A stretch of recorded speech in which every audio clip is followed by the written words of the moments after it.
This is Satyabharati. Welcome to our channel PR exams Adda. అయితే ఈరోజు ఏంటంటే 7th మార్నింగ్ సెషన్లో జరిగిన టెట్ ప్రీవియస్ బిట్స్ గురించి ఒకసారి డిస్కస్ చేద్దాము. ఇందులో ఏవిఎస్కి సంబంధించిన 24 బిట్స్ కంటెంట్ ఉంటుంది కదమ్మా. ఈ కంటెంట్ బిట్స్ మాత్రమే డిస్కస్ చేస్తున్నాం. అయితే మెథడ్స్కి సంబంధించినంతా కూడా తర్వాత మళ్ళీ ప్లాన్ చేద్దాం. ప్రజెంట్ ఏంటంటే ఈవిఎస్ బిట్స్ ఏవైతే ఉన్నాయో కంటెంట్ అన్నీ కూడా ఫస్ట్ కంప్లీట్ చేసేద్దాం. ఈరోజు 7th మార్నింగ్ సెషన్ గురించి ఒకసారి డిస్కస్ చేద్దాము. మీకు ఈ వీడియో కనుక యూస్ఫుల్గా అనిపిస్తే ఎవరైతే టెట్ ప్రిపేర్ అయిన వాళ్ళు ఉన్నారో వాళ్ళకి ఈ వీడియోని సెండ్ చేయండి. చూడండి, ఇప్పుడు ఏంటంటే మన గవర్నమెంట్ ఏం చెప్పింది, టెట్ మార్క్స్ పెంచుకోవడమే కాదు, ఉపాధ్యాయులు కూడా టెట్ క్వాలిఫై అవ్వడం తప్పనిసరి చేసింది కదమ్మా. ఆ ఉపాధ్యాయులకి కూడా బేసిక్స్తో సహా అన్ని పాయింట్స్ని చెప్పడం జరుగుతుంది. సో వాళ్ళ ఎవరైనా ఉంటే వాళ్ళకి మీరు ఈ వీడియోని షేర్ చేయండి. మీరు కూడా వీడియోని లైక్ చేయండి. వీడియోలోకి వెళ్ళిపోదాము. అందులో ఫస్ట్ క్వశ్చన్ చూద్దాం. చూడమ్మా, ఫస్ట్ క్వశ్చన్ వచ్చేసి ఈ కింది వాన్లో పాక్షిక పారదర్శక వస్తువు ఏదని అడిగారు. చూడండి, పాక్షిక పారదర్శక వస్తువు. మనం ఫస్ట్ ఆన్సర్ చేసే ముందు క్వశ్చన్ కూడా నీట్గా చదువుకోవడం అలవాటు చేసుకోవాలి. ఎందుకంటే క్వశ్చన్లో ఏమి ఇస్తున్నారు అనేది మనకి క్లారిటీ ఉంటే ఆన్సర్ అనేది ఆటోమేటిక్గా అదే క్లారిటీ వచ్చేస్తుందమ్మా. ఫస్ట్ చూడండి, కింది వాన్లో పాక్షిక పారదర్శక వస్తువు ఏదని అడిగారు. పాక్షిక పారదర్శక వస్తువు ఆప్షన్ చూద్దాం. ఆప్షన్ 1 గాలి, ఆప్షన్ 2 దర్పణము, ఆప్షన్ 3 ఫాగ్ పొగమంచు, ఆప్షన్ 4 అట్టపెట్టే. కరెక్ట్ ఆన్సర్ వచ్చేసి దీనికి ఆప్షన్ 3 అమ్మ. పాక్షిక పారదర్శక వస్తువు అని అన్నారు కదా. మనకి కాంతి ప్రసరణ ఆధారంగా వస్తువులు ఎన్ని రకాలు? 3 రకాలు. ఏంటి? పాక్షిక పారదర్శక వస్తువులు, పారదర్శక వస్తువులు, అపాక్షిక పారదర్శక వస్తువులమ్మ. చూడండి, ఏంటంటే పారదర్శక వస్తువులు, పాక్షిక పారదర్శక వస్తువులు, అపారదర్శక వస్తువులు. కాంతి ప్రసరణ ఆధారంగా మనకి వస్తువులు ఎన్ని రకాలు? 3 రకాలు. ఏంటి? పారదర్శక వస్తువులు, అపారదర్శక వస్తువులు, పాక్షిక పారదర్శక వస్తువులు. ఒకసారి చూద్దాం. చూడండి, మనకి కాంతి ప్రసరణ ఆధారంగా చెప్పాం కదమ్మా. ఫస్ట్ వచ్చేసి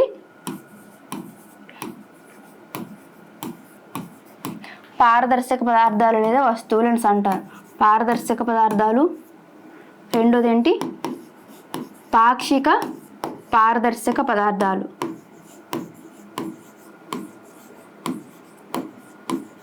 పాక్షిక పారదర్శక పదార్థాలు. మూడోది వచ్చేసి అపారదర్శక పదార్థాలు.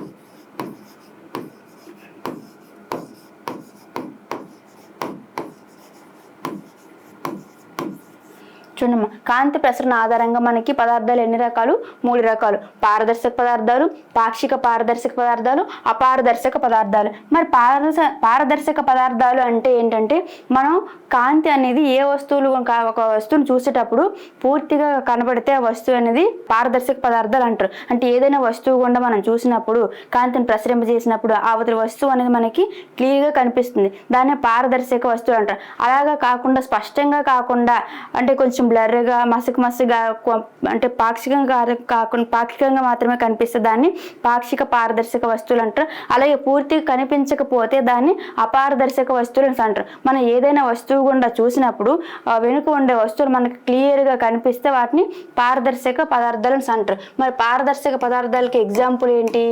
గాలి, నీరు, అలాగే గాజు అమ్మ. ఓకేనా? గాలి, నీరు, గాజు వీటి గుండా చూసినప్పుడు అవతల వస్తువులు అనేవి క్లియర్గా మనకి కనిపిస్తాయి. ఇలాంటి వాటిని ఏమన్నాము? పారదర్శక పదార్థాలు అన్నాం. అలాగే పాక్షిక పారదర్శక పదార్థాలు ఏంటంటే స్పష్టంగా కనిపించకుండా కొద్దిగా మాత్రమే కనిపిస్తాయి. అలా స్పష్టంగా కాకుండా కొద్దిగా మాత్రమే కనిపిస్తే వాటిని ఏమంటారు? పాక్షిక పారదర్శక పదార్థాలు అని అంటారు. దీంట్లో ఎగ్జాంపుల్ వచ్చేసి ఏంటమ్మా? Tracing paper. ఓకే, అచ్చు కాగితం అలా అంటారు కదా, మైనప్ కాగితం, ట్రేసింగ్ పేపర్ అంటారు. అలాగే నూనె పూసిన కాగితం. ఏంటి? నూనె పూసిన కాగితం. దీని కూడా వస్తువు అనేది పూర్తిగా కనిపించదు, కానీ కొద్దిగా కనిపిస్తుంది అనమాట. నూనె పూసిన కాగితము. అలాగే పొగమంచు. చూడండి, మనకు ఆప్షన్లో ఉంది కదా పొగమంచు. ఇది కూడా మనకి పాక్షిక పారదర్శక పదార్థమే. అలాగే అపారదర్శక పదార్థాలు అంటే ఏంటంటే ఆ వస్తువు గుండా చూసినప్పుడు మనకు అటువైపు ఉండే వస్తువు అనేది పూర్తిగా కనిపించకుండా పోతుంది. దానికి ఎగ్జాంపుల్ ఏంటి? ఇవ్వండి, ఇక్కడ కార్డ్బోర్డ్ ఇచ్చారు కదా. ఎగ్జాంపుల్స్ వచ్చేసి దీనికి అట్టపెట్టె, నెక్స్ట్ చెక్క, మనిషి. మనం అడ్డుగా ఉన్నాం అనుకుంటామా, మన గుండా చూసినప్పుడు మనం వెనకుండా వస్తువు కనిపిస్తుందా, కనిపించదు. సో మనం కూడా ఏంటంటే అపారదర్శక పదార్థమే మనం కూడా. చూడండి, పారదర్శక పదార్థాలు ఏంటి? గాలి, నీరు, గాజు. పాక్షిక పారదర్శక పదార్థాలు ఏంటి? ట్రేసింగ్ పేపరు, అలాగే నూనె పూసిన కాగితము, ఇంకొకటి ఏంటమ్మా పొగ మంచు. నెక్స్ట్ అపారదర్శక పదార్థాలు ఏంటి? అట్టపెట్టె, చెక్క, మనిషి. ఇది మరి ఇందులో కరెక్ట్ ఆప్షన్ ఏంటమ్మా? ఆప్షన్ సి పొగ మంచు కరెక్ట్ ఆన్సర్. నెక్స్ట్ క్వశ్చన్ చూద్దాం.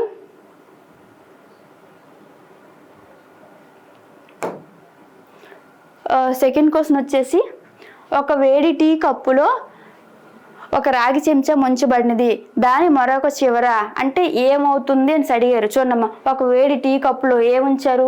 రాగి చెంచా ముంచేసి ఉంచారు. మరి రాగి చెంచా ముంచి ఉంచినప్పుడు దాని మరి ఒక చివర ఏమవుతుందని అడిగారు. ఆప్షన్స్ చూద్దాం. ఆప్షన్ 1 ఉష్ణవాహన ప్రక్రియ ద్వారా వేడెక్కును. ఆప్షన్ 2 ఉష్ణ సంవహన ప్రక్రియ ద్వారా వేడెక్కును. ఆప్షన్ 3 వికిరణ ప్రక్రియ ద్వారా వేడెక్కును. ఆప్షన్ 4 వేడెక్కదు. కరెక్ట్ ఆన్సర్ ఏంటమ్మా? చూడండి, వేడి టీ కప్పులో రాగి చెంచా ముంచారు అన్నారు. ఇక్కడ ఏంటమ్మా? రాగి చెంచా అన్నారు. రాగి చెంచా చూడండి, ఈ రాగి అనేది ఉత్తమ ఉష్ణవాహకం, అంటే తన గుండా ఉష్ణాన్ని ప్రసరింపజేస్తుంది. ఒక్కొక్కసారి మనకు క్వశ్చన్లో ఏమిస్తారు తెలుసా? ఒక వేడి టీ కప్పులో ఒక చెక్క చెంచా ముంచబడింది, దాని మరొక చివర ఏమవుతుందని అడిగారు. అంటే ముంచబడిందని మనం చూసాం, కానీ అంటే చెక్క అనేది ఏంటి? ఘన పదార్థం కదా. సో ఇంకొక చివర అనేది ఉష్ణ సంవహన ప్రక్రియ ద్వారా వెళ్ళిపోతుంది, ఉష్ణ వాహన ప్రక్రియ ద్వారా వెళ్ళిపోతుంది అంటాం. కానీ అక్కడ చెక్క, రాగ అనే విషయం అనేది ఆ ఎగ్జామ్ టెన్షన్లో మనము రికగ్నైజ్ చేయలేము అనమాట. ఇక్కడ ఏంటి అడిగారు? రాగి చెంచా ముంచబడింది అని అన్నారు. అయితే రాగి చెంచా ముంచబడినప్పుడు ఏమవుతుందని అంటే కరెక్ట్ ఆన్సర్ వచ్చేసి ఉష్ణ వాహన ప్రక్రియ ద్వారా వేడవుతుందమ్మా. చూడండి, మళ్ళీ ఉష్ణ ప్రసరణ ద్వారా మనకి ఉష్ణ ప్రసరణ అనేది ఎన్ని రకాలుగా జరుగుతుంది? 3 రకాలుగా జరుగుతుంది. చూడండి, పదార్థాల్లో ఉష్ణ ప్రసరణ అనేది 3 రకాలుగా జరుగుతుంది. అది ఒకటి ఏంటమ్మా? ఉష్ణ వాహనము, రెండవది ఉష్ణ సంవహనము, మూడవది వచ్చేసి ఉష్ణ వికిరణం. చూడండి, మనకి ఉష్ణ ప్రసరణ అనేది పదార్థాల్లో ఎన్ని రకాలుగా జరుగుతుంది అంటే ఇది 3 రకాలుగా జరుగుతుంది. ఫస్ట్ ఇదేంటి? ఉష్ణ వాహనం. రెండవది ఏంటంటే ఉష్ణ సంవహనం. మూడవది ఏంటమ్మా? ఉష్ణ వికిరణం. మరి ఉష్ణ వాహనం అంటే ఏంటి? ఉష్ణ సంవహనం అంటే ఏంటి?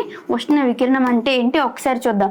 ఉష్ణ వాహనము అంటే ఇక్కడ పదార్థంలోని అణువులు అనేవి దగ్గరగా ఉంటాయి. పదార్థంలోని అణువులు అనేవి దగ్గరగా ఉండి ఒక చోటు నుంచి ఇంకొక చోటికి ఉష్ణం అనేది ప్రసరిస్తుంది. మరి ఇది ఉష్ణ వాహనం అనేది ఎందులో ఎక్కువగా జరుగుతుంది అంటే ఘన పదార్థాల్లో జరుగుతుంది. ఏంటమ్మా? ఘన పదార్థాల్లో జరుగుతుంది. ఇక్కడ మనకి క్వశ్చన్ ఇచ్చేటప్పుడు మనల్ని కన్ఫ్యూజ్ చేయడానికి రాగి చెంచా ఇస్తారు, చెక్క చెంచా కూడా ఇస్తారు అన్నమాట. మనం అక్కడ ఏంటి? చెంచా అనేది ఘన పదార్థమే చూస్తున్నాం, కానీ అక్కడ చెక్క లేదంటే రాగి అనేది మనం చూసుకోవడం లేదు. అలాగే మనం ఒకసారి చూసుకోవాలి. ఇక్కడ రాగి చెంచా, రాగి అంటే ఏంటమ్మా? ఉత్తమ ఉష్ణ విద్యుత్ వాహకం అనమాట. అంటే తన గుండా ఉష్ణాన్ని ప్రసరింపజేస్తుంది. ఇక్కడ ఆప్షన్ 4 ఇచ్చారు కదా, వేడెక్కదు అనే ఆప్షన్ కూడా ఉంది. అది ఎప్పుడు అవుతుంది కరెక్ట్ ఆన్సర్? ఒకవేళ చెక్క చెంచా ఉంచారనుకోండి, దాంట్లో ఏమీ అవ్వదు అనమాట. ఓకేనా? నెక్స్ట్ ఇక్కడ ఏంటంటే ఉష్ణ సంవహనం. ఉష్ణ సంవహనం అనేది ఘన పదార్థాల్లోనూ ద్రవ పదార్థాల్లోనూ కూడా జరుగుతుంది. అంటే ఏంటి? అణువులు దూరంగా ఉన్నప్పుడు ఇక్కడ అనేది ఉష్ణం అనేది బదిలీ జరుగుతుంది. చూడండి, అణువులు దగ్గరగా ఉండేటప్పుడు ఉష్ణం బదిలీ జరిగితే దాన్ని ఏమంటారు? ఉష్ణ వహనం అంటారు. ఆ ఉష్ణ వహనం అనేది ఏ పదార్థాల్లో జరుగుతుంది? ఘన పదార్థాల్లో జరుగుతుంది. అలా కాకుండా ఉష్ణ సంవహనం ఏంటంటే ఒక పదార్థంలో అణువులు దూరంగా ఉన్నప్పుడు ఉష్ణం అనేది బదిలీ జరుగుతుంది. దీనికి ఎగ్జాంపుల్ ఏంటమ్మా? ఘన పదార్థాలు మరియు ద్రవ పదార్థాలు. ఘన, ద్రవ పదార్థాలు అంటే నీటిని వేడి చేస్తాం కదా, నీటిని వేడి చేసేటప్పుడు మనం కింద మంట పెడతాం కదా, పైన ఉండే నీరు కూడా వేడవుతుంది అనమాట. అంటే అణువులు అనేవి దూరంగా ఉండేటప్పటికి కూడా కింద మంట పెట్టి కింద నుంచి వేడెక్కది, పైన ఉండే ఉపరితలకు వేడి జరిగి వాటర్ అనేది వేడవడం జరుగుతుంది. మరి అది ఏంటి అంటే ఉష్ణ సంవహన ప్రక్రియ. మరి ఉష్ణ వికిరణం అంటే ఏంటంటే అంటే ఎలాంటి యానకం అవసరం లేదనమాట. దీనికి ఎలాంటి యానకం అవసరం లేకుండానే సౌరశక్తి అనేది భూమిని చేరడానే ఉష్ణ వికిరణంగా చెప్తారమ్మా. చూడండి, ఉష్ణ వాహనం ఘన పదార్థాలు జరుగుతుంది, ఉష్ణ సంవహనం అనేది ఘన ద్రవ పదార్థాల్లో జరుగుతుంది. ఉష్ణ వికిరణానికి ఎలాంటి యానకం అనేది అవసరం లేదు. ఇది మరి ఇక్కడ టీ కప్పులో రాగి చెంచా ముంచబడినప్పుడు దాని యొక్క చివరి ఏమవుతుందని అంటే ఉష్ణ వాహన ప్రక్రియ ద్వారా వేడెక్కుతుంది. ఇది ఆప్షన్ 1 కరెక్ట్ ఆప్షన్ అమ్మా. నెక్స్ట్ క్వశ్చన్ చూద్దాం. యాంటాసిడ్ మాత్రలో ఉండే ప్రధాన అనుఘటకం ఏంటి అని అడిగారు. యాంటాసిడ్ మాత్ర అంటే చూడండి, మనం ఎక్కువ ఫుడ్ తీసుకునేటప్పుడు సమ్టైమ్స్ ఏంటవుతుందంటే మనకి ఛాతీలో మంటలా ఏర్పడడం, అన్నం తిన్న తర్వాత పుల్లని తేనుపులా రావడం జరుగుతుంది కదా. మన బాడీలో HCl అనేది ఉంటుందన్నమాట. అంటే అది ఆహారానికి ఆమ్ల స్థితిని చేకూరుస్తుంది అనమాట. ఒక్కొక్కసారి ఆ HCl అనేది ఆమ్ల స్థితిని చేకూర్చేటప్పుడు మళ్ళీ బ్యాక్ అంటే మన నోటి ద్వారా ఆహారం తీసుకొని అదేంటి మనకి ఎసోఫాగస్ లేదా ఓసోఫాగస్ అంటారు కదా, ఆహార వాహిక లేదా అన్న వాహిక ద్వారా మనకి జీర్ణాశయంలోకి వెళ్తుంది. ఆ జీర్ణాశయంలోకి వెళ్ళేటప్పుడు HCl ఫామ్ అవుతుంది. ఒక్కోసారి పైకి వచ్చేస్తుంది, బ్యాక్ వచ్చేస్తుంది. వచ్చేటప్పుడు ఏంటి మనకి పుల్లని తేనుపులు మంటలు వస్తాయి. మరి అప్పుడు ఏం చేయాలి? అది ఆమ్ల స్థితిలో ఉంది కదా, ఆమ్ల స్థితిలో ఉండేదానికి క్షార స్థితిలో ఉండే పదార్థాన్ని పంపించాలి. అప్పుడు ఏంటి, ఆమ్లము క్షారము కలిసి పదార్థం అనేది న్యూట్రల్ అయిపోతుంది. సో మరి యాంటాసిడ్ మాత్ర అన్నాం అంటే మనకి పుల్లని తేనుపులు వచ్చేటప్పుడు యాంటాసిడ్ మాత్ర అంటే ఏంటి, క్షార స్థితిలో ఉండే మాత్ర వేసుకోవాలి. మరి ఇందులో ప్రధాన అనుఘటకము ఏది అంటే క్షారంలో ఉండే అనుఘటకం ఏది అని అడిగారు. ఆప్షన్ చూద్దాం.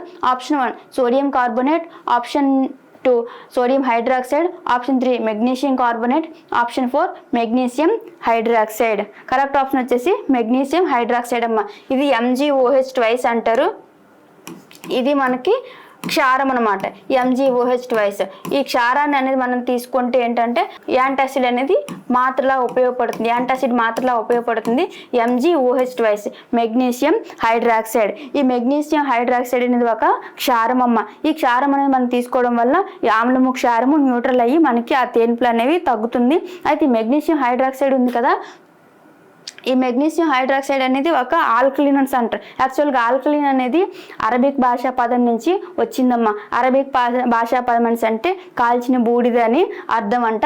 అలాగే నెక్స్ట్ సోడియం కార్బోనేట్ ఉంది కదా, Na2CO3 అంటారు. సోడియం కార్బోనేట్ Na2CO3 అంటారు. సోడియం హైడ్రాక్సైడ్ ఉంది కదా, NaOH అంటారు. సోడియం కార్బోనేట్ అంటే Na2CO3, అలాగే NaOH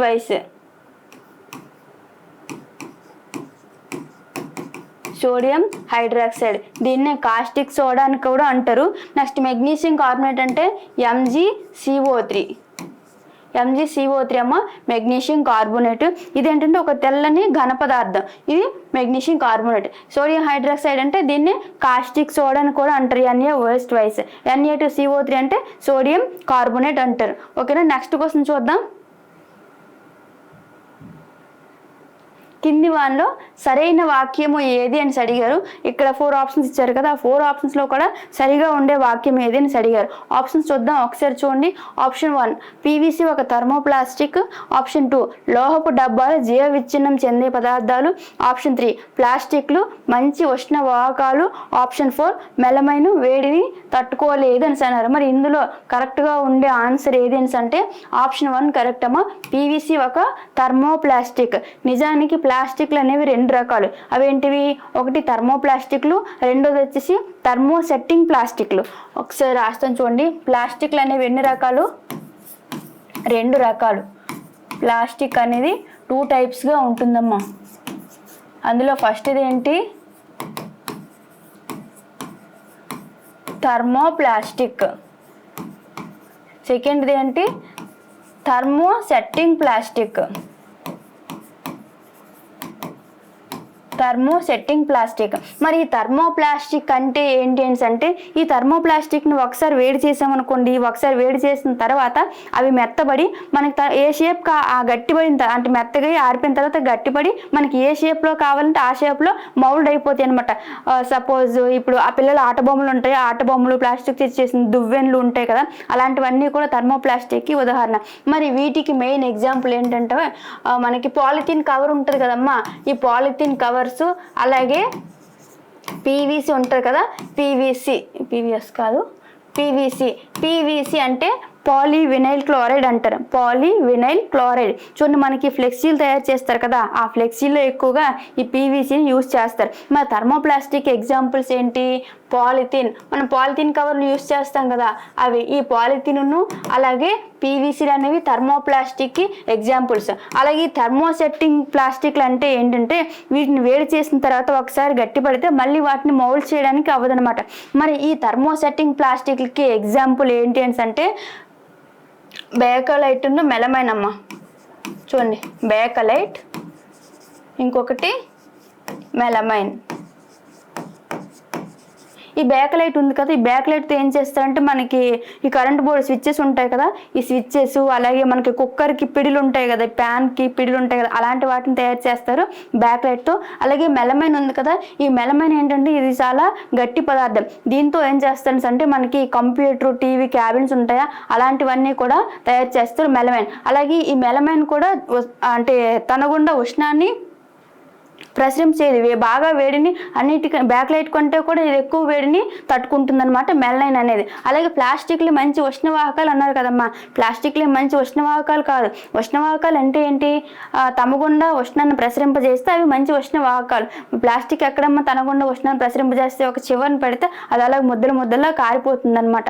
ఓకేనా. మరి ఇక్కడ లోహపు డబ్బాలు జీవ విచ్ఛిన్నం చెందే పదార్థాలు అన్నారు కదా, లోహపు డబ్బాలు ఏంటంటే ఈ టిన్ను అల్యూమినియంతో చేసిన పాత్రలు ఉంటాయి కదా, వాటిని లోహపు డబ్బాలు అని అంటారు. మరి జీవ విచ్ఛిన్నం అంటే ఏంటి, ఈ బ్యాక్టీరియా ద్వారా సహజ ప్రక్రియలో భూమిలో కలిసిపోతే వాటిని జీవ విచ్ఛిన్నం చెందే పదార్థాలు అంటారు. అలా కాకుండా బ్యాక్టీరియా ద్వారా సహజ ప్రక్రియలో అసలు భూమిలో ఎప్పటికీ కలవకపోతే వాటిని జీవ విచ్ఛిన్నం చెందని పదార్థాలు అని అంటారు. ఇప్పుడు సపోజ్ మనకి కూరగాయల తొక్కలు, ఈ పండ్ల తొక్కలు, ఆహారపు పదార్థాలు ఉన్నాయనుకోండి, ఇవన్నీ కూడా ఏంటంటే 5 నుంచి 10 వారాల్లో మనకి భూమిలో కలిసిపోతాయి. ఇవి జీవ విచ్ఛిన్నం చెందినవే. అలాగే నెక్స్ట్ ఇంకొకటి ఏంటంటే కాగితం ఉంటుంది కదమ్మా, కాగితం అనేది భూమిలో కలవడానికి ఎంత టైం పడుతుంది, 3 నుంచి 10 వారాలు పడుతుంది అనమాట. ఓకేనా, 3 నుంచి 10 వారాలు పడుతుంది అంటే 10 నుంచి 30 రోజులు పడుతుంది కాగితం అనేది భూమిలో కలవడానికి. అలాగే చెక్క ఉంటుంది కదా, చెక్క అనేది భూమిలో కలవడానికి 10 నుంచి 15 సంవత్సరాలు పడుతుంది. అలాగే ఊలు అనేది భూమిలో కలవడానికి 1 సంవత్సరం పడుతుంది. నెక్స్ట్ ఇంకొకటి ఏంటంటే ఈ లోహపు డబ్బాలు, టిన్లు ఉన్నాయి కదా, ఇవి అనే భూమిలో కలవడానికి 100 నుంచి 5 సంవత్సరాలు పడుతుంది. అలాగే నెక్స్ట్ ప్లాస్టిక్ ఉంది కదమ్మా, ప్లాస్టిక్ అనేది భూమిలో కలవడానికి చాలా సంవత్సరాలు పడుతుంది అనమాట. అంటే 500 కంటే 1000 సంవత్సరాల కంటే ఇంకా ఎక్కువ టైమే పడుతుంది. చూడండి ఒకసారి, వీటిని ఏమంటారు మరి, జీవ విచ్ఛిన్నం చెందని పదార్థాలు. అంటే లోహపు డబ్బాలు, టిన్ను, అల్యూమినియం ఉంటాయి కదా, ఇవనేవి జీవ విచ్ఛిన్నం చెందని పదార్థాలు. అలాగే ప్లాస్టిక్ కూడా జీవ విచ్ఛిన్నం చెందని పదార్థం. ఇక్కడ మన కరెక్ట్ ఆప్షన్ ఏంటమ్మా, పీవీసీ అనేది ఒక థర్మోప్లాస్టిక్, పాలీవినైల్ క్లోరైడ్ అంటారు. చూడండి ప్లాస్టిక్లు 2 రకాలు, థర్మోప్లాస్టిక్, థర్మోసెట్టింగ్ ప్లాస్టిక్. థర్మోప్లాస్టిక్ వచ్చేసి పాలిథిన్, పీవీసీ మనకి ఫ్లెక్సీలు చేస్తారు కదా అది. అలాగే థర్మోసెట్టింగ్ ప్లాస్టిక్ వచ్చేసి బేకలైట్, మెలమైన్. బేకలైట్ అనేది ఈ విద్యుత్ బోర్డు యొక్క స్విచ్లు ఉంటాయి కదా, స్విచ్లు తయారు చేస్తారు, వంట పాత్రల యొక్క పిడులుగా ఉపయోగిస్తారు. నెక్స్ట్ మెలమైన్ అనేది కంప్యూటర్కి ఉంటే క్యాబిన్స్ ఉంటాయి కదా, వాటిని తయారు చేయడానికి ఉపయోగిస్తారు, టీవీలు, కంప్యూటర్లు. అలాగే ఫ్లోర్ మ్యాట్స్ ఉంటాయి కదా, ఫ్లోర్ మ్యాట్స్ తయారు చేయడానికి కూడా ఈ మెలమైన్ ఉపయోగిస్తారు. ఇవన్నిటికంటే ఎక్కువ వేడిని తట్టుకుంటాయి అనమాట. అలాగే ఇక్కడ ఏంటంటే మనకి కరెక్ట్ ఆప్షన్ అంటే పీవీసీ ఒక థర్మోప్లాస్టిక్ కరెక్ట్ ఆప్షన్. మరి లోహపు డబ్బాలు జీవ విచ్ఛిన్నం చెందే పదార్థాలు అన్నారు కదా, ఈ జీవ విచ్ఛిన్నం చెందేవనేవి కూరగాయల తొక్కులు, ఊలు వస్తువులు, నెక్స్ట్ చెక్క, నువ్వులు, కాగితము, ఇవన్నీ కూడా జీవ విచ్ఛిన్నం చెందే పదార్థాలు. ఈ లోహపు డబ్బాలు, ప్లాస్టిక్లు అనేవి కూడా భూమిలో ఎప్పటికీ కూడా కలవవు. ఇది మనకి కరెక్ట్ ఆన్సర్, పీవీసీ ఒక థర్మోప్లాస్టిక్. నెక్స్ట్ క్వశ్చన్ చూద్దాం. చాలా ఎక్కువగా వాలు భ్రమణార్థం కాదు, భ్రమణాక్షం అది యాక్చువల్గా. వాలు భ్రమణాక్షం కలిగిన గ్రహం ఏది అని అడిగారు. ఆప్షన్ చూద్దాం. ఆప్షన్ 1 ఎర్త్ భూమి, ఆప్షన్ 2 శుక్రుడు, ఆప్షన్ 3 బృహస్పతి, ఆప్షన్ 4 యురేనస్. ఇవి 4 కూడా, ఈ 4 గ్రహాలకి కూడా అత్యధిక వాలు అనేది దేనికి ఉంటుందని అడిగారు. వాలు భ్రమణాక్షం అంటే ఏం కాదమ్మా, ఎక్కువ వంపు కలిగి ఉండడం అంతే. వంపు కలిగి ఉండడాన్ని వాలు భ్రమణాక్షంగా చెప్తారు. మరి ఏ గ్రహానికి ఎక్కువ వంపు కలిగి ఉంటుందని అంటే కరెక్ట్ ఆప్షన్ వచ్చేసి యురేనస్ అమ్మా. యురేనస్కి ఎక్కువ వంపు కలిగి ఉంటుంది. ఎంత అంటే 90 degrees వంపు కలిగి ఉంటుంది. ఈ 90 degrees వంపు కలిగి ఉండడం వల్ల అది ఏంటంటే ఒక ఫుట్బాల్ లాగా ఇలా రోల్ అయినట్లు దొరుకుతూ ఉన్నట్లు కనిపిస్తుంది. మరి మన భూమికి ఎంత వాలు వంగి ఉంటుందని అంటే 23.5 degrees వంగి ఉంటుందమ్మా. మన భూమి యొక్క అక్షం వాలు ఎంత అంటే 23.5 degrees. అలాగే యురేనస్ ఎంత అంటే 90 degrees. చూడండి మన విశ్వంలో మొత్తం ప్రస్తుతం ఎన్ని గ్రహాలు ఉన్నాయి, 8 గ్రహాలు ఉన్నాయి. చూడండి మొత్తం గ్రహాలు ఎన్ని, 8. 2006 వరకు ఎన్ని గ్రహాలు ఉండేవి, 9 ఉండేవి. 2006లో ఈ ప్లూటో గ్రహాన్ని ఏం చేశారంటే అది ఒక నిర్దిష్ట కక్షలో తిరగడం లేదని చెప్పేసి దానిని గ్రహ హోదా నుంచి తొలగించేశారు. అది ఒక పిచ్చి గ్రహము, డ్వార్ఫ్ ప్లానెట్గా చెప్పేసి ఆ ప్లూటో గ్రహాన్ని తొలగించడం జరిగింది. ప్రస్తుతం అయితే మన సౌర కుటుంబంలో 8 గ్రహాలు ఉన్నాయి. అవి ఒకసారి ఆర్డర్లో చూద్దాము. ఫస్ట్ది ఏంటమ్మా? బుధుడు, సూర్యునికి అతి దగ్గరగా ఉండే గ్రహం. చూడమ్మా, కేంద్రంలో సూర్యుడు ఉంటాడు, సూర్యుని చుట్టూ గ్రహాలు అనేవి తిరుగుతూ ఉంటాయి. దీన్నే సూర్యకేంద్ర సిద్ధాంతంగా నికోలస్ కోపర్నికస్ ప్రతిపాదించడం జరిగింది. మరి సూర్యునికి అతి దగ్గరగా ఉండే గ్రహం ఏది? బుధుడు. బుధుడు తర్వాత దగ్గరగా ఉండే గ్రహం ఏది? శుక్రుడమ్మ. మూడవది అంటే దూరంలో అన్నమాట. దూరంలో మూడవది ఏంటి? భూమి. అలాగే నాలుగవది ఏంటంటే అంగారకుడు. ఈ అంగారకుడికే ఇంకొక పేరు ఏంటంటే కుజుడు అంటారు. ఓకేనా? కుజుడు. అలాగే ఐదవది వచ్చేసి బృహస్పతి. అన్నిటికంటే పెద్ద గ్రహం, పరిమాణంలో పెద్ద గ్రహం అమ్మ బృహస్పతి.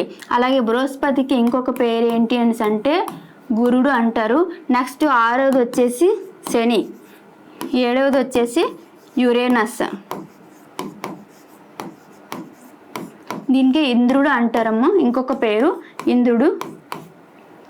అలాగే లాస్ట్ వన్ వచ్చేసి నెప్ట్యూన్. ఈ నెప్ట్యూన్ ఏమంటారు? వరుణుడు అంటారు.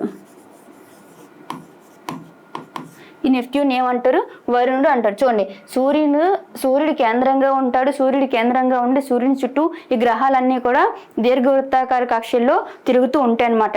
అయితే సూర్యునికి దూరం ప్రకారం అంటే దూరంలో ఉండేటప్పుడు ఏ విధంగా అంటే బుధుడు అనేది దగ్గరగా ఉంటుంది సూర్యునికి.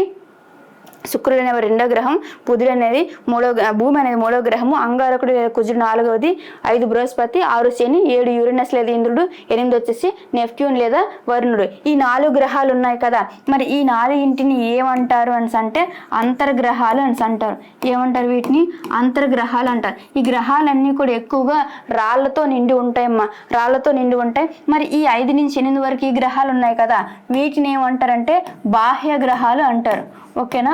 బాహ్య గ్రహాలు. మరి ఇవి ఏంటంటే ఎక్కువగా వాయువులతో నిండి ఉంటాయి అన్నమాట. ఎక్కువగా వాయువులతో నిండి ఉండడం వల్ల వీటిని బాహ్య గ్రహాలు అంటారు. అలాగే వీటిని అంతర్గ్రహాలు అంటారు. మరి ఈ బాహ్య గ్రహాలకి అంతర్గ్రహాలకి మధ్యలో అంటే చూడండి, అంగారకుడు ఉన్న ఈ అంగారకుడుకున్న బృహస్పతికి మధ్యలో ఏముంటాయి అంటే ఆస్టరాయిడ్స్ ఉంటాయమ్మా. ఆస్టరాయిడ్స్ అంటే వీటిని గ్రహ శకలాలుగా కూడా చెప్తారు. అంటే అంతకు ముందు గ్రహాల నుంచి చిన్న చిన్న మొక్కలు ఊడిపడి ఈ ఆస్టరాయిడ్స్గా ఉన్నాయని చెప్పేసి చెప్పడం జరిగింది. ఈ బాహ్య గ్రహాలకును అంతర్గ్రహాలకి మధ్యలో ఏముంటాయి? ఆస్టరాయిడ్స్. అంటే గ్రహాల పరంగా చెప్పాలంటే అంగారకుడుకును బృహస్పతికి మధ్యలో ఉండేవి ఈ ఆస్టరాయిడ్స్, గ్రహ శకలాలు అని అంటారు. మరి ఇక్కడ ఒకవేళ ఉపగ్రహాల గురించి అడిగారు అనుకోండి. ఉపగ్రహాలు అంటే బుధుడికిను శుక్రుడికి ఎలాంటి ఉపగ్రహాలు లేవమ్మా, 0. బుధుడికిను శుక్రుడికి ఎలాంటి ఉపగ్రహాలు లేవు. భూమికి ఉన్న ఒకే ఒక ఉపగ్రహం, అది సహజ ఉపగ్రహం చంద్రుడు. నెక్స్ట్ అంగారకుడికి వచ్చేసి 2 ఉపగ్రహాలు ఉంటాయి, ఫైబోస్, డెమోస్ అంటారు. ఈ అంగారకుడికి 2 ఉపగ్రహాలు ఉంటాయి. అలాగే బృహస్పతి ఉన్నారు కదమ్మా, బృహస్పతికి వచ్చేసి ఎన్ని ఉంటాయంటే 79 గ్రహాలు ఉంటాయి. ఈ వీటిలో 79 ఉపగ్రహాలు ఉంటాయి. వీటిలో అతిపెద్ద ఉపగ్రహం ఏది అంటే గనిమెడ ఉపగ్రహం.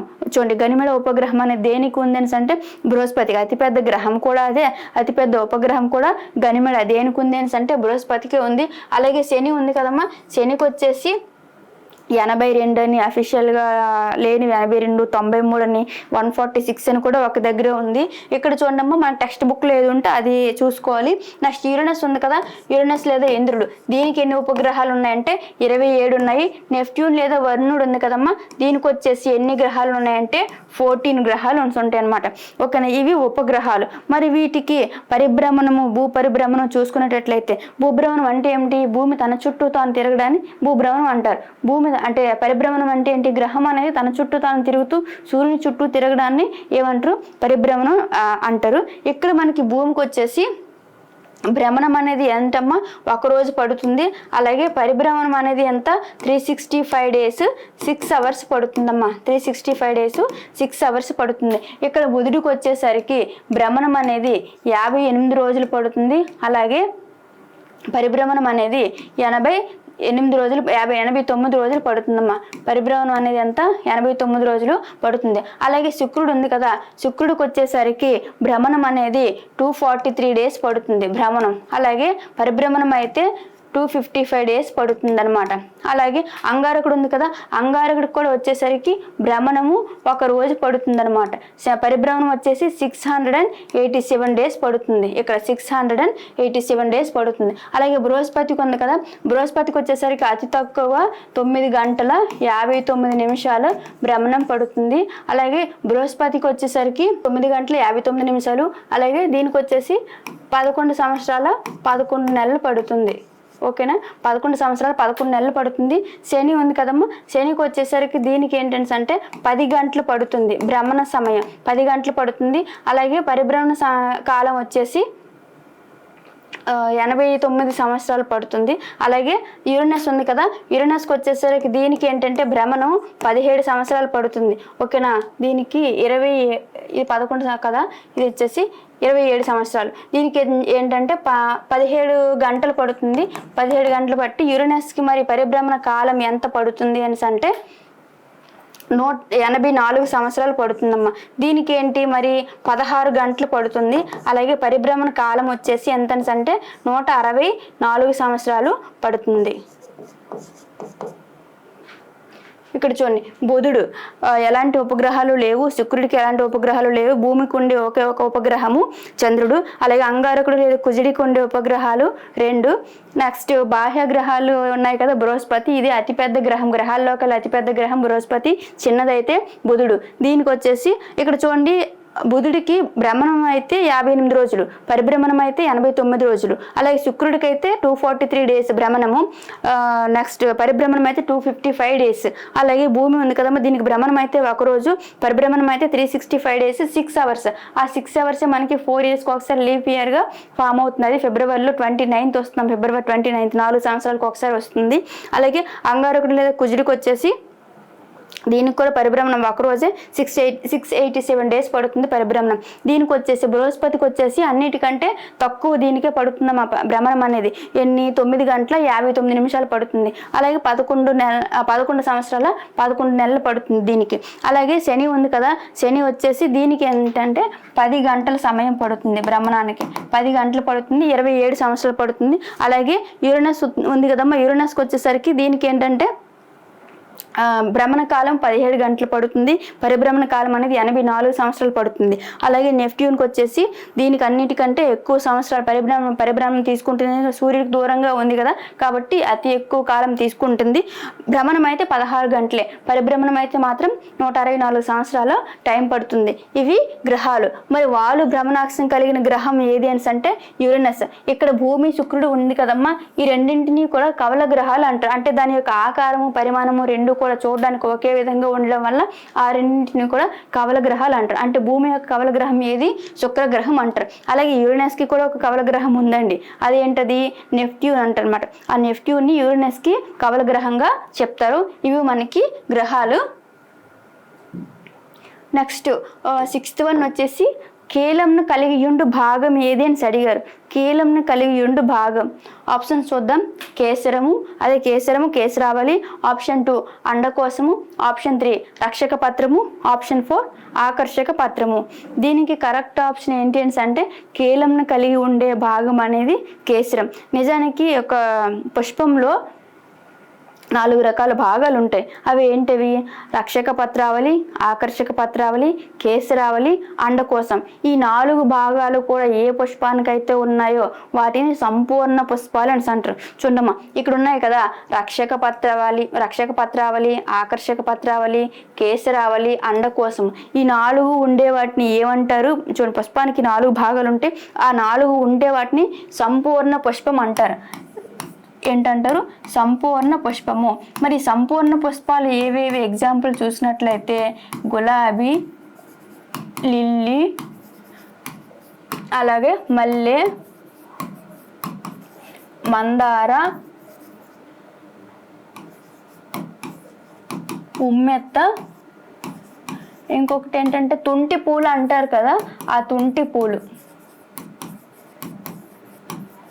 వీటిని ఏమంటారు అంటే సంపూర్ణ పుష్పాలు అంటారు. సంపూర్ణ పుష్పాలు అంటే ఏం చెప్పాము, వాటికి రక్షక పత్రావళి ఉంటుంది, ఆకర్షక పత్రావళి ఉంటుంది, అలాగే అండకోశము, కేసరావళి, ఈ 4 కూడా ఉంటే వాటిని ఏమంటారు, సంపూర్ణ పుష్పాలు అంటారు. మరి సంపూర్ణ పుష్పాలకి ఎగ్జాంపుల్ ఏంటి అని అంటే గులాబీ, లిల్లీ, నెక్స్ట్ మల్లె, మందార, ఉమ్మెత్త, తుంటిపూలు. అలా కాకుండా ఇందులో ఏదైనా ఒక భాగం లోపించింది అనుకోండి, అంటే అండకోశం కానీ లేదంటే కేసరావళి కానీ ఏదైనా లోపించింది అనుకోండి, అలాంటి వాటిని ఏమంటారని అంటే అసంపూర్ణ పుష్పాలు అని అంటారు. మరి ఈ అసంపూర్ణ పుష్పాలకి ఎగ్జాంపుల్ ఏంటి అని అంటే తాటి, అలాగే కొబ్బరి, తాటి, కొబ్బరి, కాకర, బీర, సొరకాయ, నెక్స్ట్ గుమ్మడి అమ్మ. ఇవన్నీ కూడా అసంపూర్ణ పుష్పాలుగా చెప్తారు. ఈ ఆకర్షక పత్రావళి ఏంటంటే మనకి ఫ్లవర్ యొక్క పెటల్స్ ఉంటాయి కదా, రెక్కలు, ఆ రెక్కలు అనేవి కీటకాలని ఆకర్షించడంలో సహాయపడతాయి, అంటే కలర్ఫుల్గా ఉండి అట్రాక్ట్ చేస్తాయి కీటకాలు. ఈ కీటకాలు మరి ఎందుకు అట్రాక్ట్ చేయాలని అంటే కీటకాలు ఆ పూలపై వాలినప్పుడు వాటి యొక్క ఆ పాదాలు వాటి యొక్క కాళ్ళు ఉంటాయి కదా, ఆ కాళ్ళకేమో ఈ పుప్పొడి రేణువులు అంటుకొని ఒక పుష్పం నుంచి ఇంకొక పుష్పం పైకి మళ్ళీ వెళ్తాయి కదా తేనె సేకరించడానికి, దాని ద్వారా పరాగ సంపర్కంలో తోడ్పడతాయి అన్నమాట ఈ ఆకర్షక పత్రాలు. రక్షక పత్రావళి అంటే గ్రీన్ కలర్ లో ఉండి దానికి ఒక ఆధారాన్ని ఇస్తాయి అనమాట, పుష్పానికి ఆధారాన్ని ఇస్తే రక్షక పత్రావళి. ఇక్కడ అండకోశం ఏంటంటే ఇవి స్త్రీ ప్రత్యుత్పత్తి అవయవాలు, అండకోశం, దీంట్లో అండాలు అనేవి ఉంటాయి అన్నమాట. అలాగే కేసరావళి ఉంది కదమ్మా, ఈ కేసరావళి అనేది పురుష ప్రత్యుత్పత్తి అవయవాలు, పుష్పంలో పురుష ప్రత్యుత్పత్తి అవయవాలు.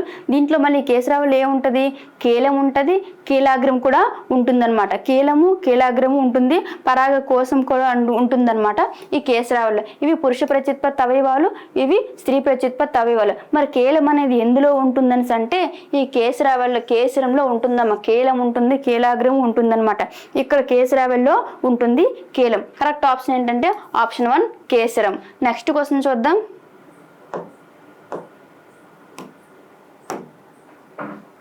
స్వంత డిఎన్ఏని కలిగి ఉండని కణాంగం ఏది? డిఎన్ఏ అంటే డిఆక్సిరైబో న్యూక్లిక్ యాసిడ్ అని అంటారు. మరి ఈ స్వంత డిఎన్ఏని కలిగి ఉండని కణాంగం ఏదని అడిగారు. ఆప్షన్ చూద్దాం. ఆప్షన్ 1 అంతర్జీవ ద్రవ్యజాలము, ఆప్షన్ 2 కేంద్రకము, ఆప్షన్ 3 మైటోకాండ్రియా, ఆప్షన్ 4 ప్లాస్టిడ్స్. వీటిలో డిఎన్ఏని కలిగి ఉండనిది ఏది అని అడిగారు. కలిగి ఉన్నది ఏంటంటే అంతర్జీవ ద్రవ్యజాలము కరెక్ట్ ఆన్సర్ అవుతుందమ్మా. ఈ ప్లాస్టిడ్స్ అనేవి ఆ పూలకించి రంగుల్ని ఇస్తాయి అన్నమాట. ప్లాస్టిడ్స్ అనేవి కేంద్రక మైటోకాండ్రియాలో కేంద్రక డిఎన్ఏ అనేది ఉంటుంది.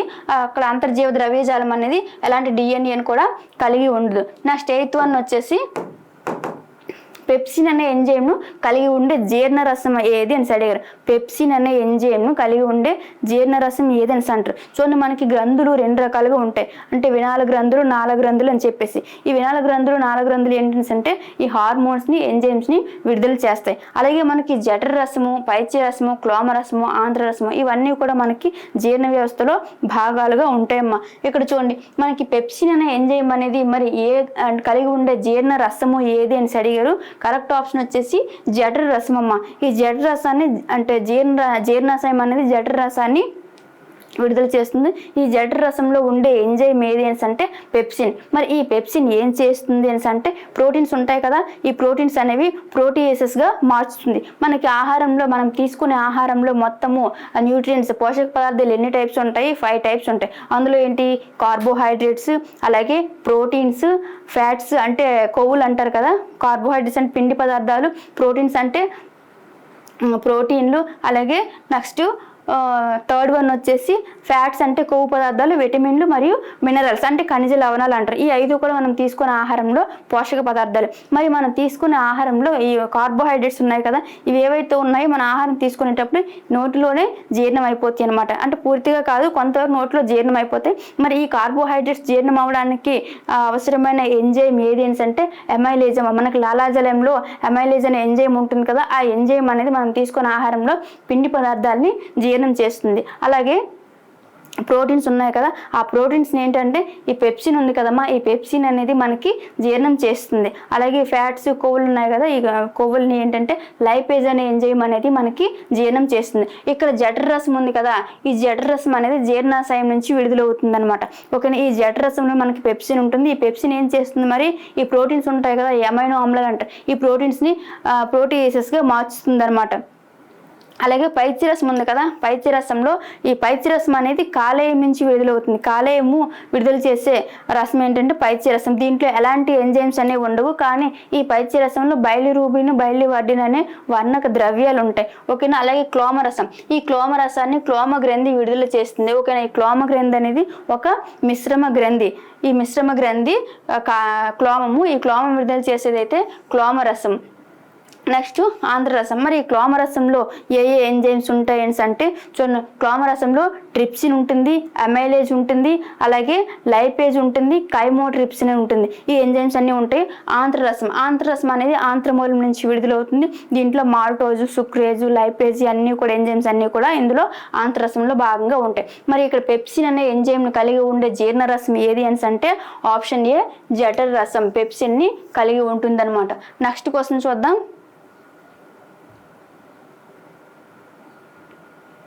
నెక్స్ట్, గొనడోట్రోఫిన్ హార్మోన్ విడుదల చేయ గ్రంథి ఏది అని అడిగారు. గొనడోట్రోఫిన్ హార్మోన్ విడుదల చేసే గ్రంథి అని అడిగారు. ఆప్షన్స్ చూద్దాం. ఆప్షన్ 1 స్త్రీ బీజ కోశము, ఆప్షన్ 2 పిట్యూటరీ, ఆప్షన్ 3 టెస్టిస్ అంటే వృషణాలు అంటారు, ఆప్షన్ 4 అధివృక్క గ్రంథి. ఇక్కడ స్త్రీ బీజ కోశం ఏంటంటే పురుష ప్రత్యుత్పత్తి అవయవము. అలాగే పిట్యూటరీ ఉంది కదా, దాన్ని పీయూష గ్రంథి అంటారు. ఇది గ్రంథిలోకెల్లా ప్రధాన గ్రంథి అనేసి కూడా అంటారు అనమాట, ఈ పీయూష గ్రంథి. ఈ గొనడోట్రోఫిన్ ని మరి ఏది మనకి రిలీజ్ చేస్తుంది అంటే పీయూష గ్రంథి రిలీజ్ చేస్తుంది. మరి ఈ గొనడోట్రోఫిన్ వల్ల మనకి యూజ్ ఏంటి అంటే చూడండి, ఇక్కడ పురుషుల్లో శుక్రకణాలు ఉంటాయి కదా, ప్రత్యుత్పత్తిలో పాల్గొంటాయి కదమ్మా, ఈ శుక్రకణాల ఉత్పత్తికి అనేది గొనడోట్రోఫిన్ అనేది యూజ్ అవుతుంది. అలాగే స్త్రీలలో క్షీర ఉత్పత్తికి అనేది ఉపయోగపడుతుంది అనమాట. స్త్రీలో ఈస్ట్రోజన్, ప్రొజెస్టరాన్ అనే హార్మోన్స్ ఉంటాయి కదా, హార్మోన్స్ యొక్క అభివృద్ధికి అలాగే స్త్రీ పాల ఉత్పత్తికి అనేది గొనడోట్రోఫిన్ అనేది యూజ్ అవుతుంది. మరి ఈ గొనడోట్రోఫిన్ని ఏది రిలీజ్ చేస్తుంది అంటే పిట్యూటరీ గ్లాండ్ అంటారు కదా, పీయూష గ్రంథి, ప్రధాన గ్రంథి, ఇది అనేది మనకి రిలీజ్ చేస్తుంది గొనడోట్రోఫిన్ అనే హార్మోన్ని. నెక్స్ట్ క్వశ్చన్ చూద్దాం. ఎండమిక్ జాతులు అంటే ఏమిటి అని అడిగారు. చూడమ్మా, ఇక్కడ ఎండమిక్ జాతులు అంటే ఏంటంటే ఒక నిర్దిష్ట ప్రాంతంలో మాత్రమే ఉండే జాతుల, లేదంటే అరుదైన జాతుల, లేదంటే అంతరించిపోతున్న జాతుల, లేదంటే అంతరించిన జాతుల.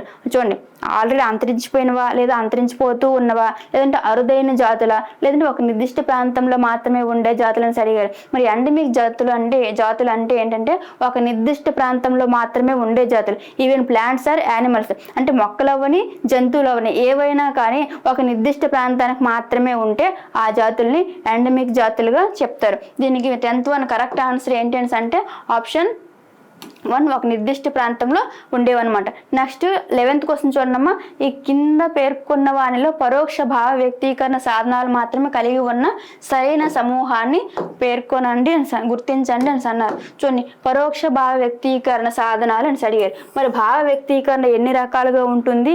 2 రకాలుగా ఉంటుంది. ఒకటేంటి ప్రత్యక్ష భావ వ్యక్తీకరణ, రెండోది వచ్చేసి పరోక్ష భావ వ్యక్తీకరణ. ప్రత్యక్ష భావ వ్యక్తీకరణ అంటే ఏంటంటే మనం ఎదురెదురుగా ఉండేటప్పుడు మాట్లాడుకుంటే దాన్ని ప్రత్యక్ష భావ వ్యక్తీకరణగా చెప్తారు. పరోక్ష భావ వ్యక్తీకరణ అంటే ఎక్కడో ఏదో ప్రాంతంలో ఉన్న వ్యక్తితో మాట్లాడడానికి పరోక్ష భావ వ్యక్తీకరణ ఉపయోగపడుతుంది. మరి ఇక్కడ ఆప్షన్స్ లో చూడండి, కొన్ని ఏంటంటే అది తెలియని అవసరం లేదు, మన ఆన్సర్ చూస్తే ఎలిమినేషన్ ప్రాసెస్ ద్వారా కూడా వాటిని మనం ఆన్సర్ చేయొచ్చు. ఇక్కడ ఏంటి పోస్ట్ కార్డు, ఫోన్ కాల్, కరచాలనం అంటే హ్యాండ్ షేక్ ఇస్తాం కదా, హ్యాండ్ షేక్ ఇచ్చేటప్పుడు వేరే ఇస్తాం కదా, కాబట్టి అది ప్రత్యక్ష భావ వ్యక్తీకరణ అవుతుంది. కాబట్టి ఈ ఆప్షన్ కాదు.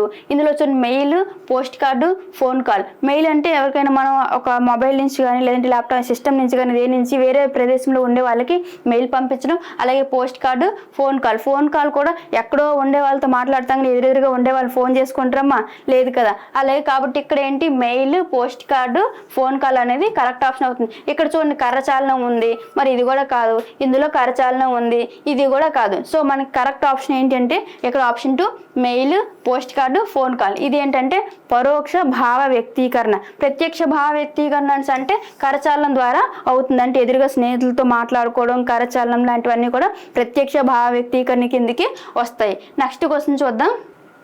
నెక్స్ట్ చూడమ్మా, కింది వానలో మురికి వాడలు ఏర్పడడానికి కారణం కానిది ఏది అని అడిగారు. ఆప్షన్ చూద్దాం. ఆప్షన్ 1 శాశ్వత నివాసాలు, ఆప్షన్ 2 ఆర్థిక నిబంధనలు లేకపోవడం, ఆప్షన్ 3 ప్రణాళిక లోపము, ఆప్షన్ డి జనసాంద్రత పెరగడం. ఇక్కడ ఏమి అడిగారు? మురికి వాడలు ఏర్పడడానికి కారణం కానిది అని అడిగారు. అంటే మురికి వాడలు కారణం కానిది ఏది అని అంటే కారణం కానిది నెగిటివ్ అడిగారమ్మా. చూడండి ఇక్కడ శాశ్వత నివాసాలు అంటే చూడండి ఇదే మనకి కరెక్ట్ ఆప్షన్ అవుతుంది. ఎందుకంటే మురికి వాడలు ఎవరైనా శాశ్వత నివాసాలుగా ఉండాలనుకుంటారా? సో కాదనమాట. ఇక్కడ ఆర్థిక నిబంధనలు లేకపోవడం. ఇక్కడ ఆర్థిక నిబంధనలు లేకపోవడం అనేది చూడండి మనకి ఆర్థిక నిబంధన డబ్బు తక్కువ అయితేనే కదా ఎక్కడెక్కడికో వెళ్ళి ఏదో ప్రాంతాల్లో పని చేసుకుంటారు. మరి ఆర్థిక నిబంధన అనేది ఉంటే ఎక్కడికో ఎందుకు వెళ్ళిపోతారు? అలాగే ప్రణాళిక లోపం. ఏదైనా మనం ప్రణాళిక కరెక్ట్గా ప్లాన్ చేసుకుంటే మనకి ఆర్థిక నిబంధన అనేది లేకపోవడం అనే ఇష్యూనే ఉండదన్నమాట. అలాగే జనసాంద్రత పెరగడం. జనసాంద్రత పెరిగినా కూడా మనకి ఈ మురికి వాడలు అనేవి ఎక్కువగా ఉంటాయమ్మా. ఇక్కడ మరి మురికి వాడలు ఏర్పడడానికి కారణం కానిది ఏది అని అంటే శాశ్వత నివాసాలు. మరి భారతదేశంలో అతిపెద్ద మురికి వాడ ఎక్కడుందని అంటే ముంబైలోని ధారావి. భారతదేశంలో గల అతిపెద్ద మురికి వాడ ఏదని అంటే మహారాష్ట్రలోని ముంబైలో ధారావి అనే ప్రాంతము అతిపెద్ద మురికివాడగా చెప్తారు. నెక్స్ట్ క్వశ్చన్ చూద్దాం. ఆంధ్రప్రదేశ్లోని కొండలు అవి నెలకొన్న జిల్లాలకు సంబంధించి సరికాని జతను గుర్తించండి అని అడిగారు. చూడండి సరికాని జతను ఇక్కడ ఇటువైపు కొన్ని కొండలు ఇచ్చారు, ఇటువైపు ఏమో కొన్ని డిస్ట్రిక్ట్స్ ఇచ్చారు. అంటే ఈ డిస్ట్రిక్ట్లో ఈ కొండలు అనేవి లొకేట్ అయ్యి లేవంట ఒక ప్లేస్లో. అవి ఏంటి అని అడిగారు. ఒకసారి ఆప్షన్ చూడండి. ఆప్షన్ 1 వెలికొండలు, SPSR నెల్లూరు అంటే శ్రీ పొట్టి శ్రీరాములు నెల్లూరు జిల్లా. అలాగే యారాడు కొండలు విశాఖపట్నం, కొండపల్లి కొండలు ప్రకాశం, శేషాచలం కొండలు తిరుపతి. ఇందులో కరెక్ట్ ఆన్సర్ కానిది ఏది అని అడిగారు. ఇక్కడ చూడమ్మా మనకి వెలికొండలు ఉన్నాయి కదా, వెలికొండలు అనేవి SPSR నెల్లూరులోనే ఉన్నాయి. సో ఇది కరెక్ట్ ఆన్సరే.